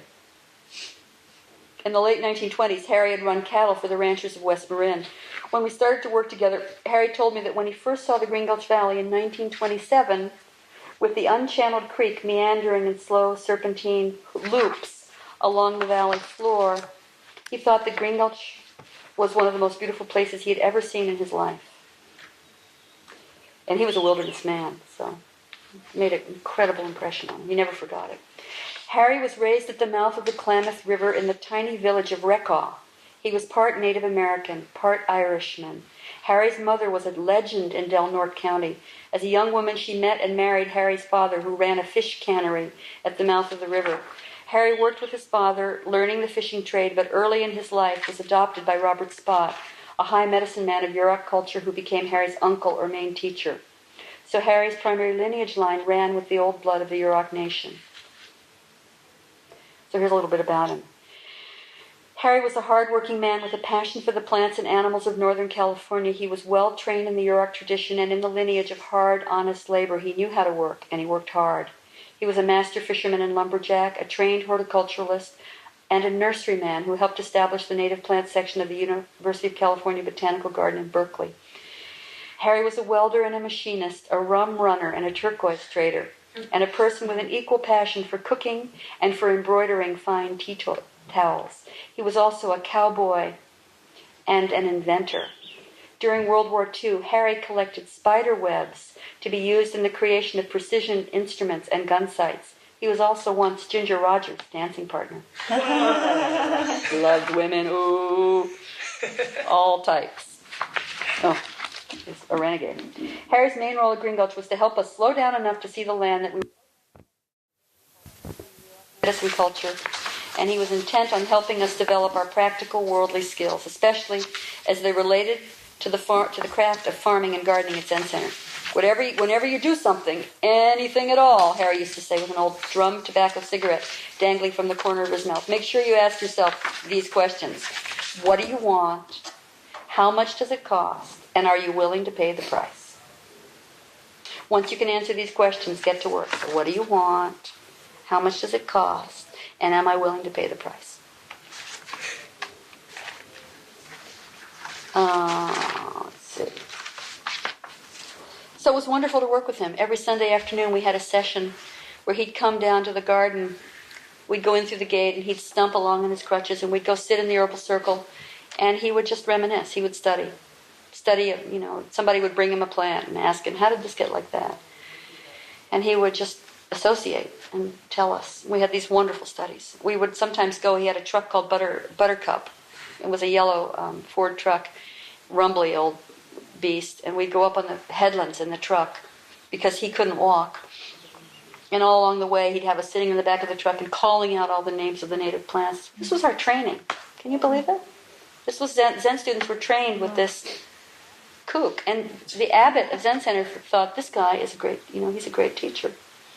And we should train with him. We trained not only with Harry, we also trained with a refined, renegade tea master, Nakamura Sensei, Mrs. Nakamura, who, was incredible. She was discovered by Gary Snyder because she was living in the attic of the house that he rented in Japan. What? Who was this old lady up there practicing tea? She'd left her husband after she raised her children. She left her husband. That's that. I've had enough of this. He was a banker, very prominent banker in Japan. She left him to study tea. She was up there in the attic, very aristocratic woman. Gary Snyder said, what's going on here? Took her under his wing, introduced her to the Zen beatniks who were interested in Zen, and she somehow connected with the Baker family and came here and lived in their house, which is the ranch house. Lived in the back part of that house and practiced tea and taught tea. There was quite a collection of people, and we were expected. Those of us who were serious about Zen were expected to work with Harry and expected to work with Nakamura Sensei. We worked with some weirdos, with some long shots. They were great teachers. So, more about this. You don't have to hear more. Anyway, he was terrific, and we met every Sunday and studied with him. And he taught us a lot about how to see a land. He talked about having a vision that would last for 500 years. When you look at a piece of land, imagine not how it's going to be in your lifetime, but how it might be over 500 years, how you take care of it. So he thought long thoughts. He dreamed long thoughts. And he often talked about being green gulched. Don't be green gulched, he'd say. Don't be caught up in the present moment only, but live and think for the long haul. Live and think in a broad, bold way. And he taught us a lot of physical skills. He was really good. He died of pneumonia, I don't know, probably from smoking too much or I don't know. He was sick for quite a while. He died pretty resolute, resolved life. In 1981, in March, he died down at Yvonne's house, where he eventually had to leave Green Gulch, and he moved down to Yvonne's. He was responsible for helping to set up Arbor Day. He and George Wheelwright did the addresses for Arbor Day for many years. They talked a lot about the plantings. I miss it. I mean, I never worked on an Arbor Day without planning with George and Harry and Alan. George and Harry. So there was a tradition of taking care of the place that was passed on to those of us who happened to be in that place. Always an understanding that people who studied farming would be studying Zen. You wouldn't do either or. And but at the same time, we developed, because of our connection in the wider community, we developed a very lively place in the nonprofit sector. I mean, think of, if I say to you 2 to 5% of the farmers, 2 to 5% of the population of Zen Center is interested in farming, really interested in farming and organic, horticulture and agriculture, then about 1% of that population, or maybe 1 to 5% of that population of people interested in farming, this is on the national level, are doing it in the nonprofit sector. And you're going to meet a lot of them this summer. You're going to meet people that are doing nonprofit farming. Because what distinguishes us is we're involved in teaching, in outreach, in growing food not only for financial, profit, but also to teach the craft of growing food. And we are, most important of all, we are endowed and supported and, succored by the wider community that want us to do this kind of thing. And it's our job. So to use that status well is also part of our Zen training. Because we're farming in a Zen center, we're expected to also teach farming and to demonstrate ecological farming and to offer it to the wider community, to give back. And that's part of our practice. It's part of the covenant of being able to be in this place. Am I haranguing you? No. Okay. I hope not. No. Laura, It's a radical dream, don't you think? It's a radical dream. From the very beginning, we've had a sense of service. And this is really for Rachel in the development office. I promised her, poor thing, she's had to listen for 2 hours. But from the very beginning, I remember when I was first here in 1975, working with the California Corps for the Handicapped, working with handicapped children. They'd come down the road with their crutches and canes and walkers and wheelchairs. They were mentally and physically handicapped. There were some very out there kids. I remember, they were looking at me, and they would look at me like, "Who are you?" They'd look at me like, "Ooh." And I was supposed to work with them. I wondered, how are we going to do this? They were hardly standing up. They were teetering around 1975. They came every week. I looked forward all week to working with these kids. And they would fall on the beds and on the plants and pull out a few weeds, and they loved it, and they'd eat the earth, and we'd have to pull them out of the earth. Stop eating the earth. We want you to cultivate the earth. Don't eat it. And I remember introducing them to Sea Dog, our dog, and I'm saying, she's a watchdog. And one little kid said, "Where's her clock?" I'll never forget that. She's looking at her legs. I don't see her clock. It was wild. It was wild working with those kids. And we worked with, inner city kids. I remember Baker Oshie bringing kids from the Page Street neighborhood and saying, we're open to you. We want you to see where we live, being very, and you show them around, treat them really well. These are kids from the Page Street neighborhood. Well, when we weren't looking, they went in the Gaitan rooms and cleaned us out. Everybody's wallets had been scoured after that tour. So we got a little savvy. We thought, that's not helping the kids, leaving our stuff around like that. We trained Catherine Sneed from the San Francisco Jail Project. She said, "Can I come here and receive training?" We said, "You bet." She lived in the lower barn, unheard of. She came and talked to... What's the lower barn? The lower barn is, down where you guys were. There were offices down there. It was funky. She lived in the farm office, which used to be in the lower barn, right about where the library is now, where you're living. She lived in a little office, and, she grew up in the Page Street neighborhood. she knew ghetto life inside out. Nobody was pulling any wool over her eyes. She wanted to learn farming so she could work at the jail. Well, we gave her a place. And she was that was very unusual because everybody had to be interested in Zen or they couldn't come here. And Kathy was showing us what the real world was. So from the very first, we've had a quite strong relationship with her, which is deep into true friendship. We've been through a lot together. She and I worked together for 6 months, and then she went on to UCSC where she got some really good training. We also did a lot of work with school groups. We helped set up gardens at Laguna Honda Hospital, a garden for the handicapped, a garden for we did a number of AIDS gardens. We worked with Isan, setting up a garden at Hartford Street, those of us going over on our day off to help cultivate that garden and get it in good shape, because that was Zen in action. That was what you do, of course, because we know how to. We've been blessed with the opportunity to sit still, to listen to the wind, to learn from this land, and then people are asking us to show them. We're not going to do that. Of course we're going to do it. We've set up a number of projects involved with the urban school, with McAteer High School, with a number of other alternative and mainstream high schools, working with high school students, teaching them organic horticulture so that they can go out and develop it. We've been, for years, working on the front lines, doing gleaning, offering our fields as one of the many pastures for gleaning.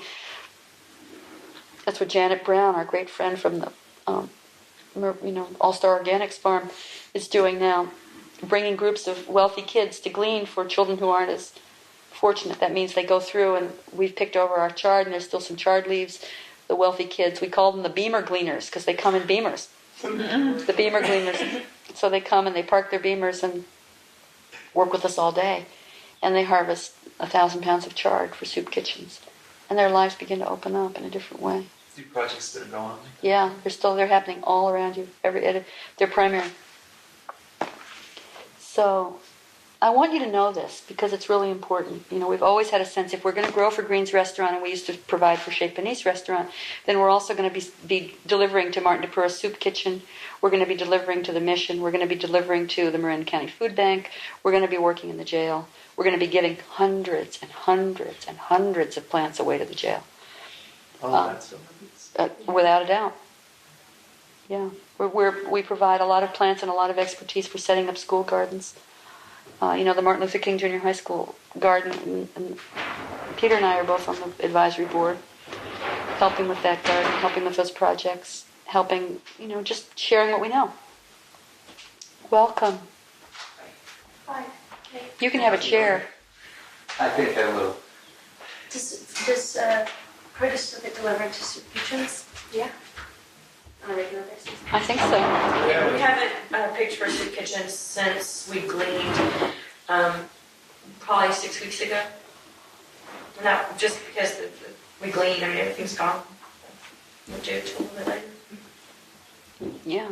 But it's hard to keep, it's hard to keep your hand and heart going with farming and also to maintain the schedule and the life, and it takes, in order to have the place run really well, you do have to have people who are dedicated to the craft of farming as their practice. Here comes one of them. Sorry, honey. You didn't make it, though. You didn't make it, yeah, well. Naturally, so good game. You didn't make it to the game? No. Oh, you didn't make it to that dedication? No, it didn't work to try not to practice. Yeah, that's true. It's been really hard. So I can tell you, it's been hard, and it's also been rich. So Peter, maybe you'll tell a little bit about, we've talked a whole lot about Alan and Harry. I need to tell them more about Alan. I haven't told them so much about practicing with Alan. But I promised everybody that you'd talk a little bit about the original vision of the farm and what it was like working with the horses and with the animals, and maybe some of the stuff about the Dalai Lama's comments and what it's been like to practice, to have your primary practice be farming and not formal Zen.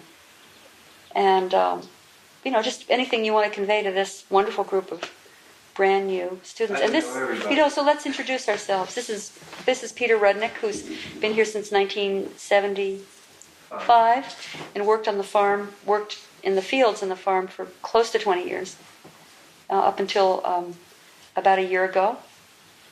when after long, much too long series of meetings, it was decided that it's best now to rotate and have some changeover. So Peter's now working, doing other stuff in the county, helping set up. He was working with Catherine Sneed at the jail, and 2 days a week, working with prisoners and on the front lines in the city, and also helping set up a great project at one of the oldest the oldest high school in California, San Domenico, K through 12th grade Catholic school in San Anselmo. He's helping set up a farming and gardening project, which includes a whole composting system.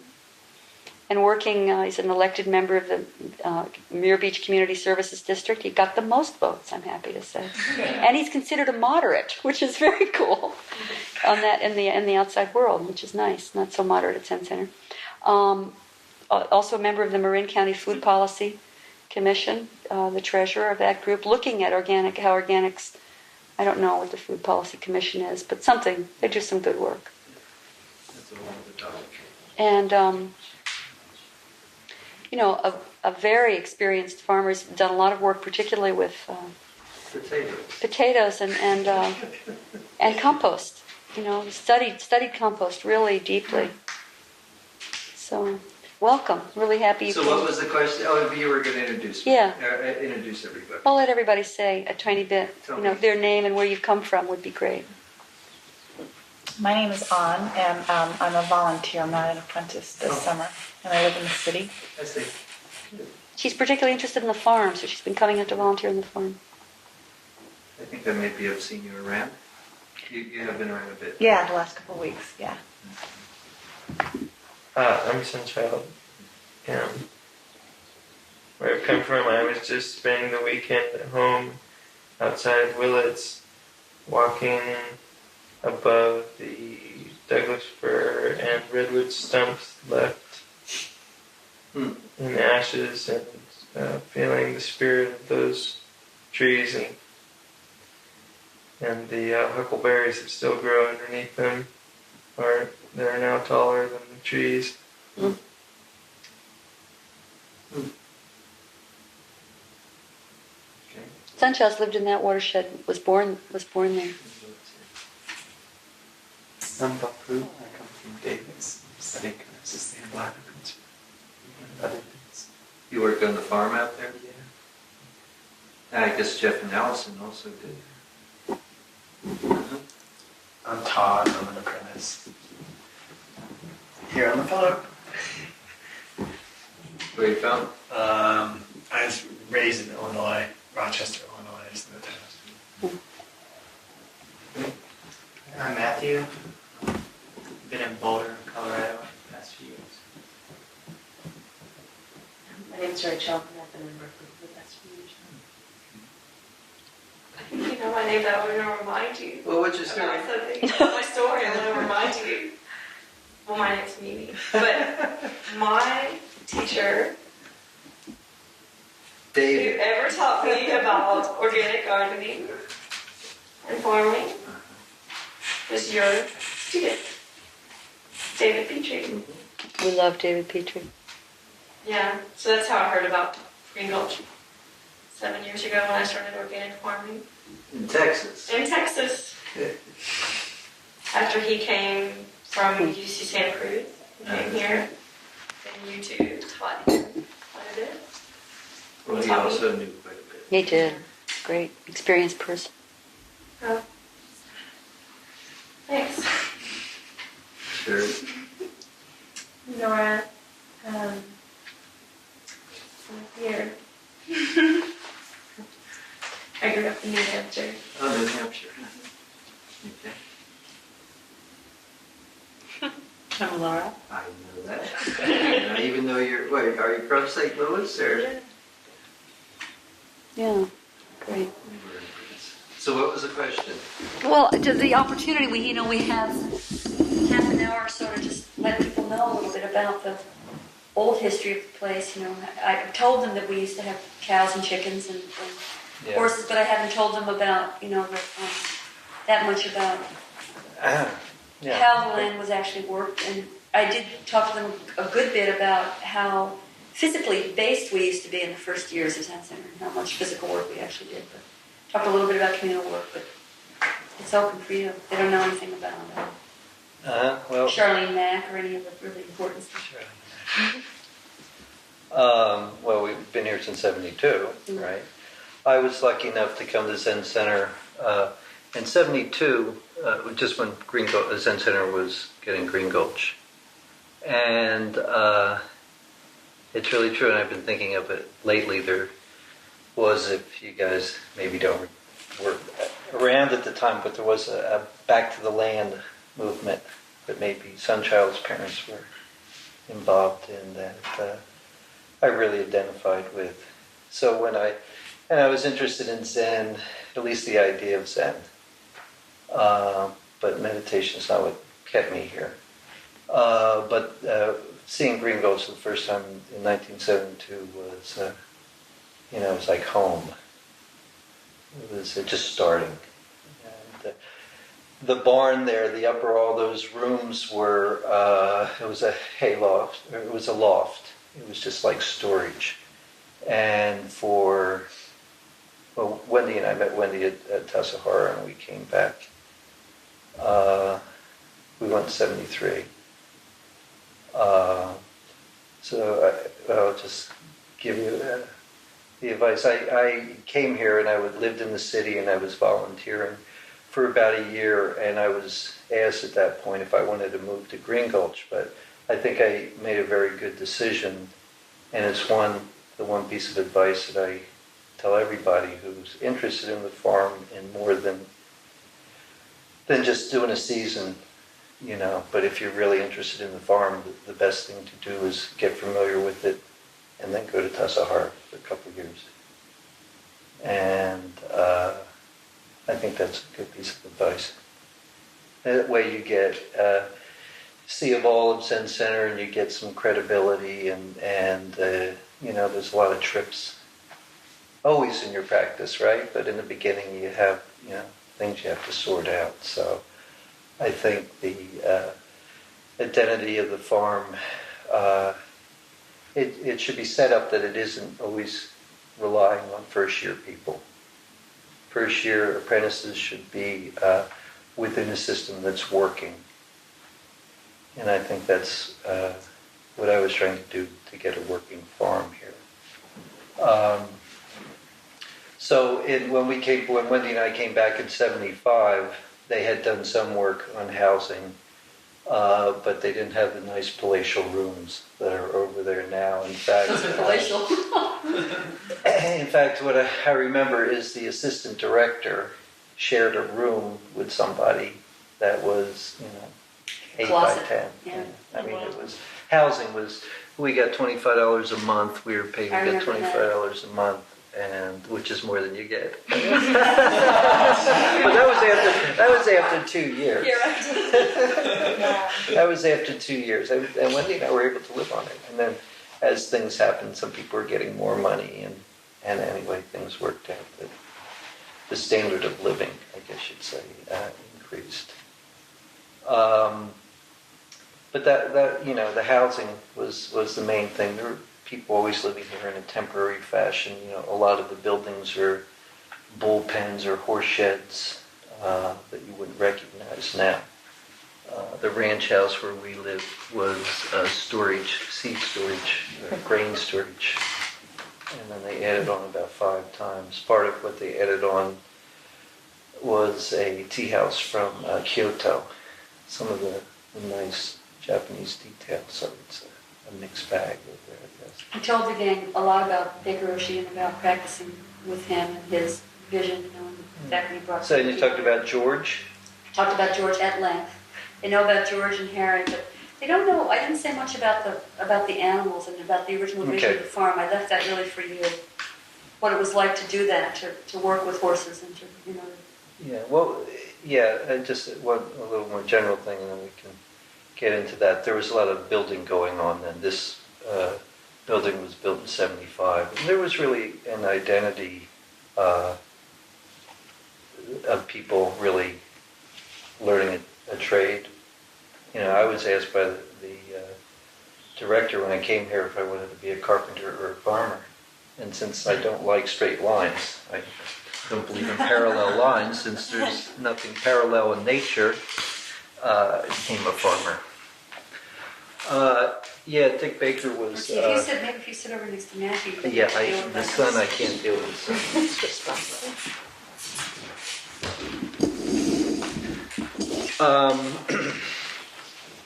So, I mean, it was back to the land movement. We were very idealistic.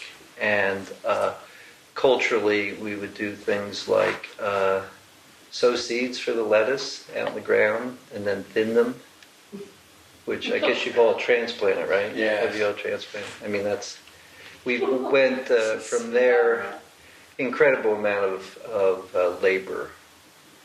And we had communal work every day, sometimes up to 2 hours.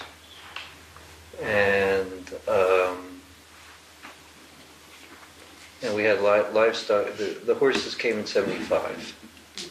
So we had a couple draft horses. We were, against tractors and all that kind of thing. But we had an old power wagon like the Dodge here. We basically used it as a tractor.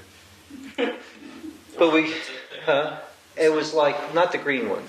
No, it's the white power wagon. We had one just like that. It was a gift from Stuart Brand. Coevolution 40. Yeah. He one day, I was here on a Sunday in 1972, and he drove the international truck. It was an international and the Airstream trailer as a gift to Zen Center. Which is where Stuart is part of where Stuart lives. If you go up the bridge on the way to the Reb's house. Well, I mean, we really had the identity of this being a farm and a working farm then. And I think some of our early failures of just, I mean, it's, it takes time from a bunch of city kids with ideas. There was a couple of people, Steve Stuckey, who's a landscape architect, priest, Brown Road kind of guy, right? His father was a farmer, and so he had some experience. And John Coonan. I didn't tell him. John Coonan was, anyway, another guy who makes very nice woodwork right now.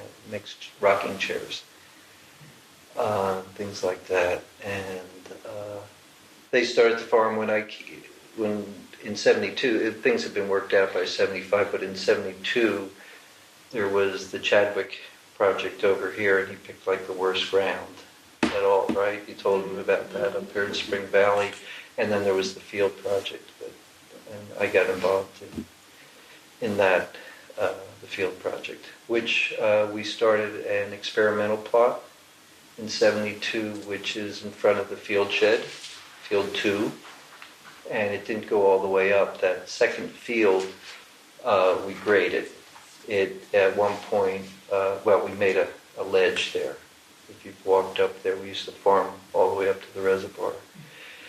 And it kind of made a turn, but it was a gradual rise up until the foot of where the hill by the reservoir. We had berries up there, and we had berries crops up there in the second field. That was, and we deer fenced, something I did a lot of coming on, but we deer fenced the whole 15 acres, and I think we finally got a good system down, the deer fencing, but we did pretty well from the first. But the back of the second field there, that's now the leach field above the windbreak that we planted, is where the deer always got in. And we got the Park Service a couple years ago to drop the fence because the bike trail's coming through. And so I think that helps on the deer. Did you grow more of your own food? Did we grow more of our, yeah, we grew food. There was, it was more of the norm to say if the farm grew anything that the kitchen would use it. And that's a good idea, but when we kept bringing all the zucchini to the kitchen and the rutabaga. It wasn't a great quantity of rutabagas, but French fried rutabagas are very good. but zucchini in the kitchen would have to use. And sometimes they're pretty big. And in communal work, I remember, to this day, I don't eat zucchini. But we have communal work. Let's see, communal work. Huh? I told him that's. You told him about zucchini bread at communal work. We've been imprinted here by that stuff we ate. Yeah, what do we have? 2 periods of zazen, and then communal work, and then breakfast, right? It's sort of like it is now. Sometimes, yeah. And she brings us out at night. So farming-wise, we wanted to get. We did a lot by hand, and the whole community helped. It wasn't so departmentalized as it is now, and we knew we wanted to try horses. Horses was an interesting endeavor. We could have picked better trained horses. Since we were kind of green. And they had done some pulling. It was Snip and Jerry. We have pictures. I guess you didn't. I didn't know where they were. They're grade percherons. Anybody know horses? Mm-hmm. Grade percherons, which means they weren't thoroughbreds. But we had one horse who weighed a ton, which is pretty big. And so there was various teamsters who worked the horses, and I did it like this in '77, I guess. It was like the second or third wave. And that was an interesting experience because when you're dealing with animals, they have a whole rhythm, right, that you need to take care of. You can't say, well, it's time for zazen, I mean, the horse would have to come first. So we had Snip and Jerry, and we had Maud who came on. I learned how to jump off a plow the right way. There's a right way and a wrong way.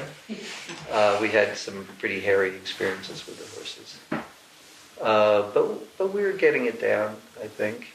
And I think it was at that point, Zen Center's gone through so many changes. And I think basically there was more of a vision of Green Gulch not just being a practice place, but a place, a meeting place. A place that actually relates with the world on its own terms, rather than a place that people come. So that's actually true. That was one of our mission statements. I told the gang a little bit about Linda's Farm and about this building. But I never thought of it making meeting together a kind of part of our mission. That is really true. Yeah, and there are various reasons of historical facts that happened, but we had 2 foals. We raised some foals. It was great. A very good experience. We took Snip out to Modesto, and she got raped by Jake, the big white stud, who was very big. And she had Kate, right? Yeah. Yeah, we green broke, what you call green broke, a couple of horses, which got them like 2 years old, and they were, not hand shy, and we could put harness on them, and we could actually put them out. Just to stay with the horses, then I can't remember the sequence, but the Dalai Lama did come by. Well, we also tell them a little bit about Joe. Oh, Joe. Because that's interesting. Joe. What about the Dalai Lama? We'll get to the Dalai Lama. Joe was a Morgan horse that we got from Bolinas, and he was the one horse that we worked solo. So he was brilliant. He was very bright horse. He'd be plowing, and you have to be in a furrow, and when he got to the end of the row, you could just see him, tugging with all his heart to get back in the furrow and then come down. We used to cultivate the potatoes with horses, which is when I became to really like potatoes because, the horses would step all over the plants, right? And they grew. They were okay. So it was quite an experience at that point. Wendell Berry had written Unsettling of America, and I did write to him, and he came out. He was part of Linda's Farm. Yeah. Spent a lot of time in the field We looking around. We spent some time together, and the horses were. What did happen back there? What was that? 1983? No, 80. It was the first time that His Holiness came in 1979. He came in 79. Mm-hmm. Well, there were issues. What were the issues about animals? I guess Domesticating animals to do your work. Yeah, well, that was the Dalai Lama's. Yeah. And that was not, so directly told to me, but it was influential. A lot of people were on that bandwagon. And the Zen Center board decided to get rid of the horses. And it was the first time I stood up and fought for what I thought was right. And had a long meeting in here. Went to midnight. Midnight with Dick, and I stood up to the Dick Baker, the hotshot guy. So anyway, we finally did have to get rid of the horses because they let me continue having the horses, but they were getting old, and I didn't get the support that I really needed. So, and my rationale really, it wasn't like I felt like I gave up a worthwhile thing. The point then with the farm, I think the question was, just getting the farm together in a big way. We had been been selling a lot of produce, but it wasn't really together. We had to mechanize or We had a get stand together. out here tell people a little bit. I don't remember the marking scene, but wasn't there? We had a stand out at Tam Junction. Tam Junction. We had a gypsy cart, which, in fact, if you go behind the field shed, it's had a couple transmogrifications, but if you go behind the field shed today, you'd see a cart, just a flat top, plywood, and an axle. That was a gypsy wagon that somebody made welded a very elaborate cart that opened up as a vegetable stand so you could display the vegetables. And you'd store the vegetables inside and then you'd sell them from outside. We were at Tam Junction and... By the rug store, right? Yeah, and there's a parking lot where Isn't that amazing? the video arcade is now. That was 25 years ago.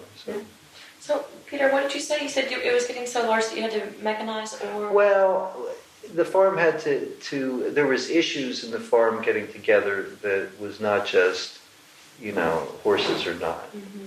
There were bigger issues, I think. So, and the movement really was to mechanize, and for big reason was the Dalai Lama's making a statement to people. He was here for a couple of weeks, I guess. Yeah, he came for an overnight visit, and he really had an incredible time here. He had a number of people in the Bay Area who wanted to see him. One of those people was Lama Govinda.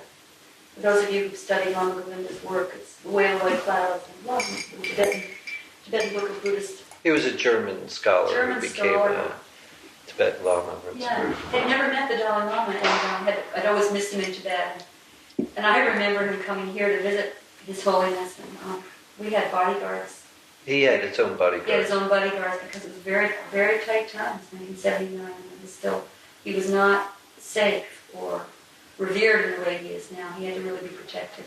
And I remember his entourage asking for some Burley Zen students. Wayne Codling, who was one of our friends and peers, a rather new student. Suddenly, they produced a Roxy for him, and he stood bodyguarding us like a Tibetan guard. He was a big, buff guy. He said, "Hey, I like this. I'm guarding the Dalai Lama of Tibet." So he stood by the door. He came in. He said, "May I help you?" He would go, "Yes, I'm here to see." They have to show their papers. So His Holiness really liked it here, and he decided to stay. He stayed for a couple of weeks. Yeah, he stayed a long time. He did all of his engagements from Green Gulch. It was amazing. He couldn't do that now. It was just, It was different. The times were different. It was like it was for Thich Nhat Hanh in those years. He also stayed here. We met him about the same time, right? Camped out, a little later, but it was they were not they didn't have the following that they have now. So what was the statement that the Dalai Lama made, or how was Well, see, he didn't tell me, but something about not wanting horses shouldn't be doing our work. to someone in private? He said that. No, like to Yvonne, Uh-huh, one of the leaders of Zen Center. Uh-huh. It was a public statement, and people were working on it, although the communication wasn't that open. You have to remember that the Dalai Lama is a very good mechanic and can fix anything. So he just thought there was an appropriate way to do it, with machinery. Anyway, around that time, huh? What could I do? It was sad. It was sad. And we stayed as long, and my partner gave it up and became the director of Tassajara, I guess, and we tried, and but I found a good home for the horses, and we had cows, and we had chickens. The chickens we had from the beginning.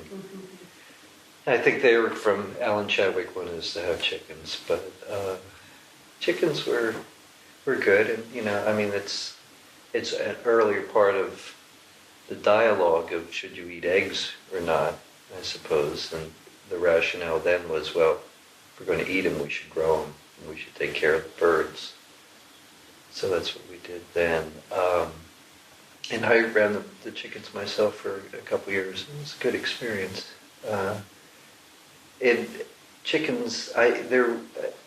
The chicken is not a natural animal. It was bred. You wouldn't find a chicken in nature. Kind of like the cow, I guess. Yeah. A cow is basically a cousin of a deer, right? It was just bred. And they bred it for the qualities that they wanted. And chickens, to lay eggs or for meat. So we had a couple hundred birds. We'd buy one-day-old chickens from Murray McMurray in Iowa City. Had a great catalog. And we'd get these sexed one-day-old chicks in the mail. They were probably 2 or 3 days old. The mailman was postman would say, "We've got a delivery." We'll drive them right out. That's the only time we get right over. The only time they made a delivery. So we had a little brooder house in a couple of places. One at the corner of where the metal shop is, underneath the big eucalyptus tree, next to the gas tanks.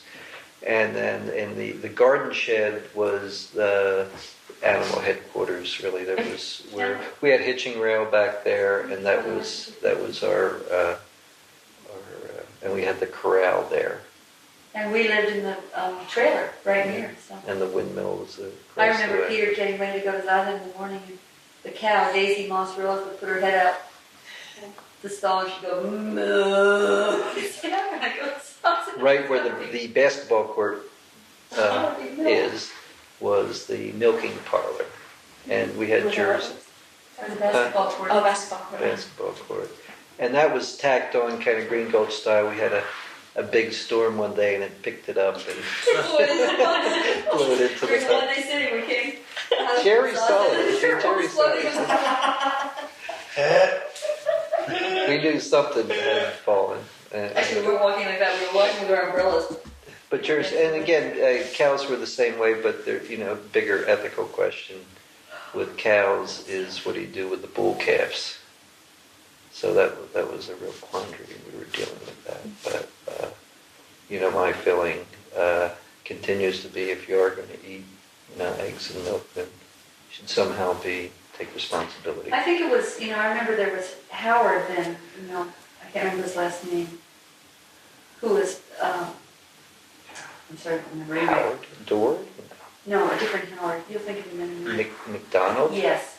He, on the basis of observing how animals were raised in captivity, became vegan. This was, in the early 70s, and it was fairly unusual. He wouldn't eat eggs.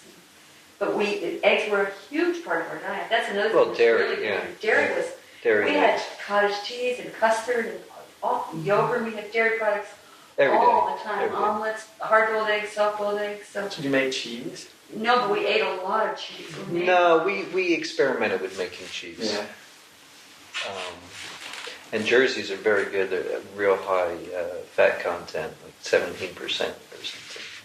and they're the sweetest animals. You wouldn't even need a stanchion to milk them, but you'd have to watch out for that back leg going in the bucket, or when the tail goes up, you got to move the. So we had there's maybe 3 of us, and we milked 2 cows twice a day for a couple of years. And Was it interesting cows, conversation? you get. I mean, it's not just their warm teats in the morning. You just come to love cows, I think, if you work them. But something about that steam when the milk comes out. Calves slobber so much. Yeah, when they suck the bottle. They're amazing. We had some interesting dialogue. This was, I thought, significant when we brought in this beautiful milk, which is prized in the milk world. I mean, I'm sorry, I hope this isn't gross to you, but anyway, the cream is so rich, and there was a contingent at Zen Center more kind of careful and concerned about health. Oh, they wanted to homogenize or pasteurize. So we had this beautiful milk that was raw, from a cow that was raised and taken care of organically. And then we were burning off the milk, and, all the good bacteria, which was really inoculating us and giving us, us the valley in a way. I mean, and pretty much everybody was. Dairy was how we got our protein. Yeah. We lived a pretty strict vegetarian diet. People were not going out there and eating meat like they do now. It was much more. People stayed here and they depended on this place for their Everybody really did eat in the dining room. That was it. I mean, everybody was here. There was not. A lot of concern families about didn't protein. have homes, I mean, you never see me in the dining room, but families didn't have, maybe Dick Baker and family would not eat in the dining room, but we all ate together. So it was really interesting that there was this movement to pasteurize the milk and to.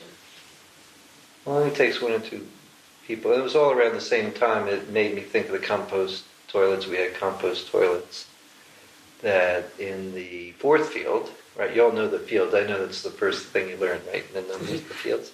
In the 4th field, past the refrigerator, I did a 50-foot trench that was 6 feet deep, and you could really see beautiful soil profile.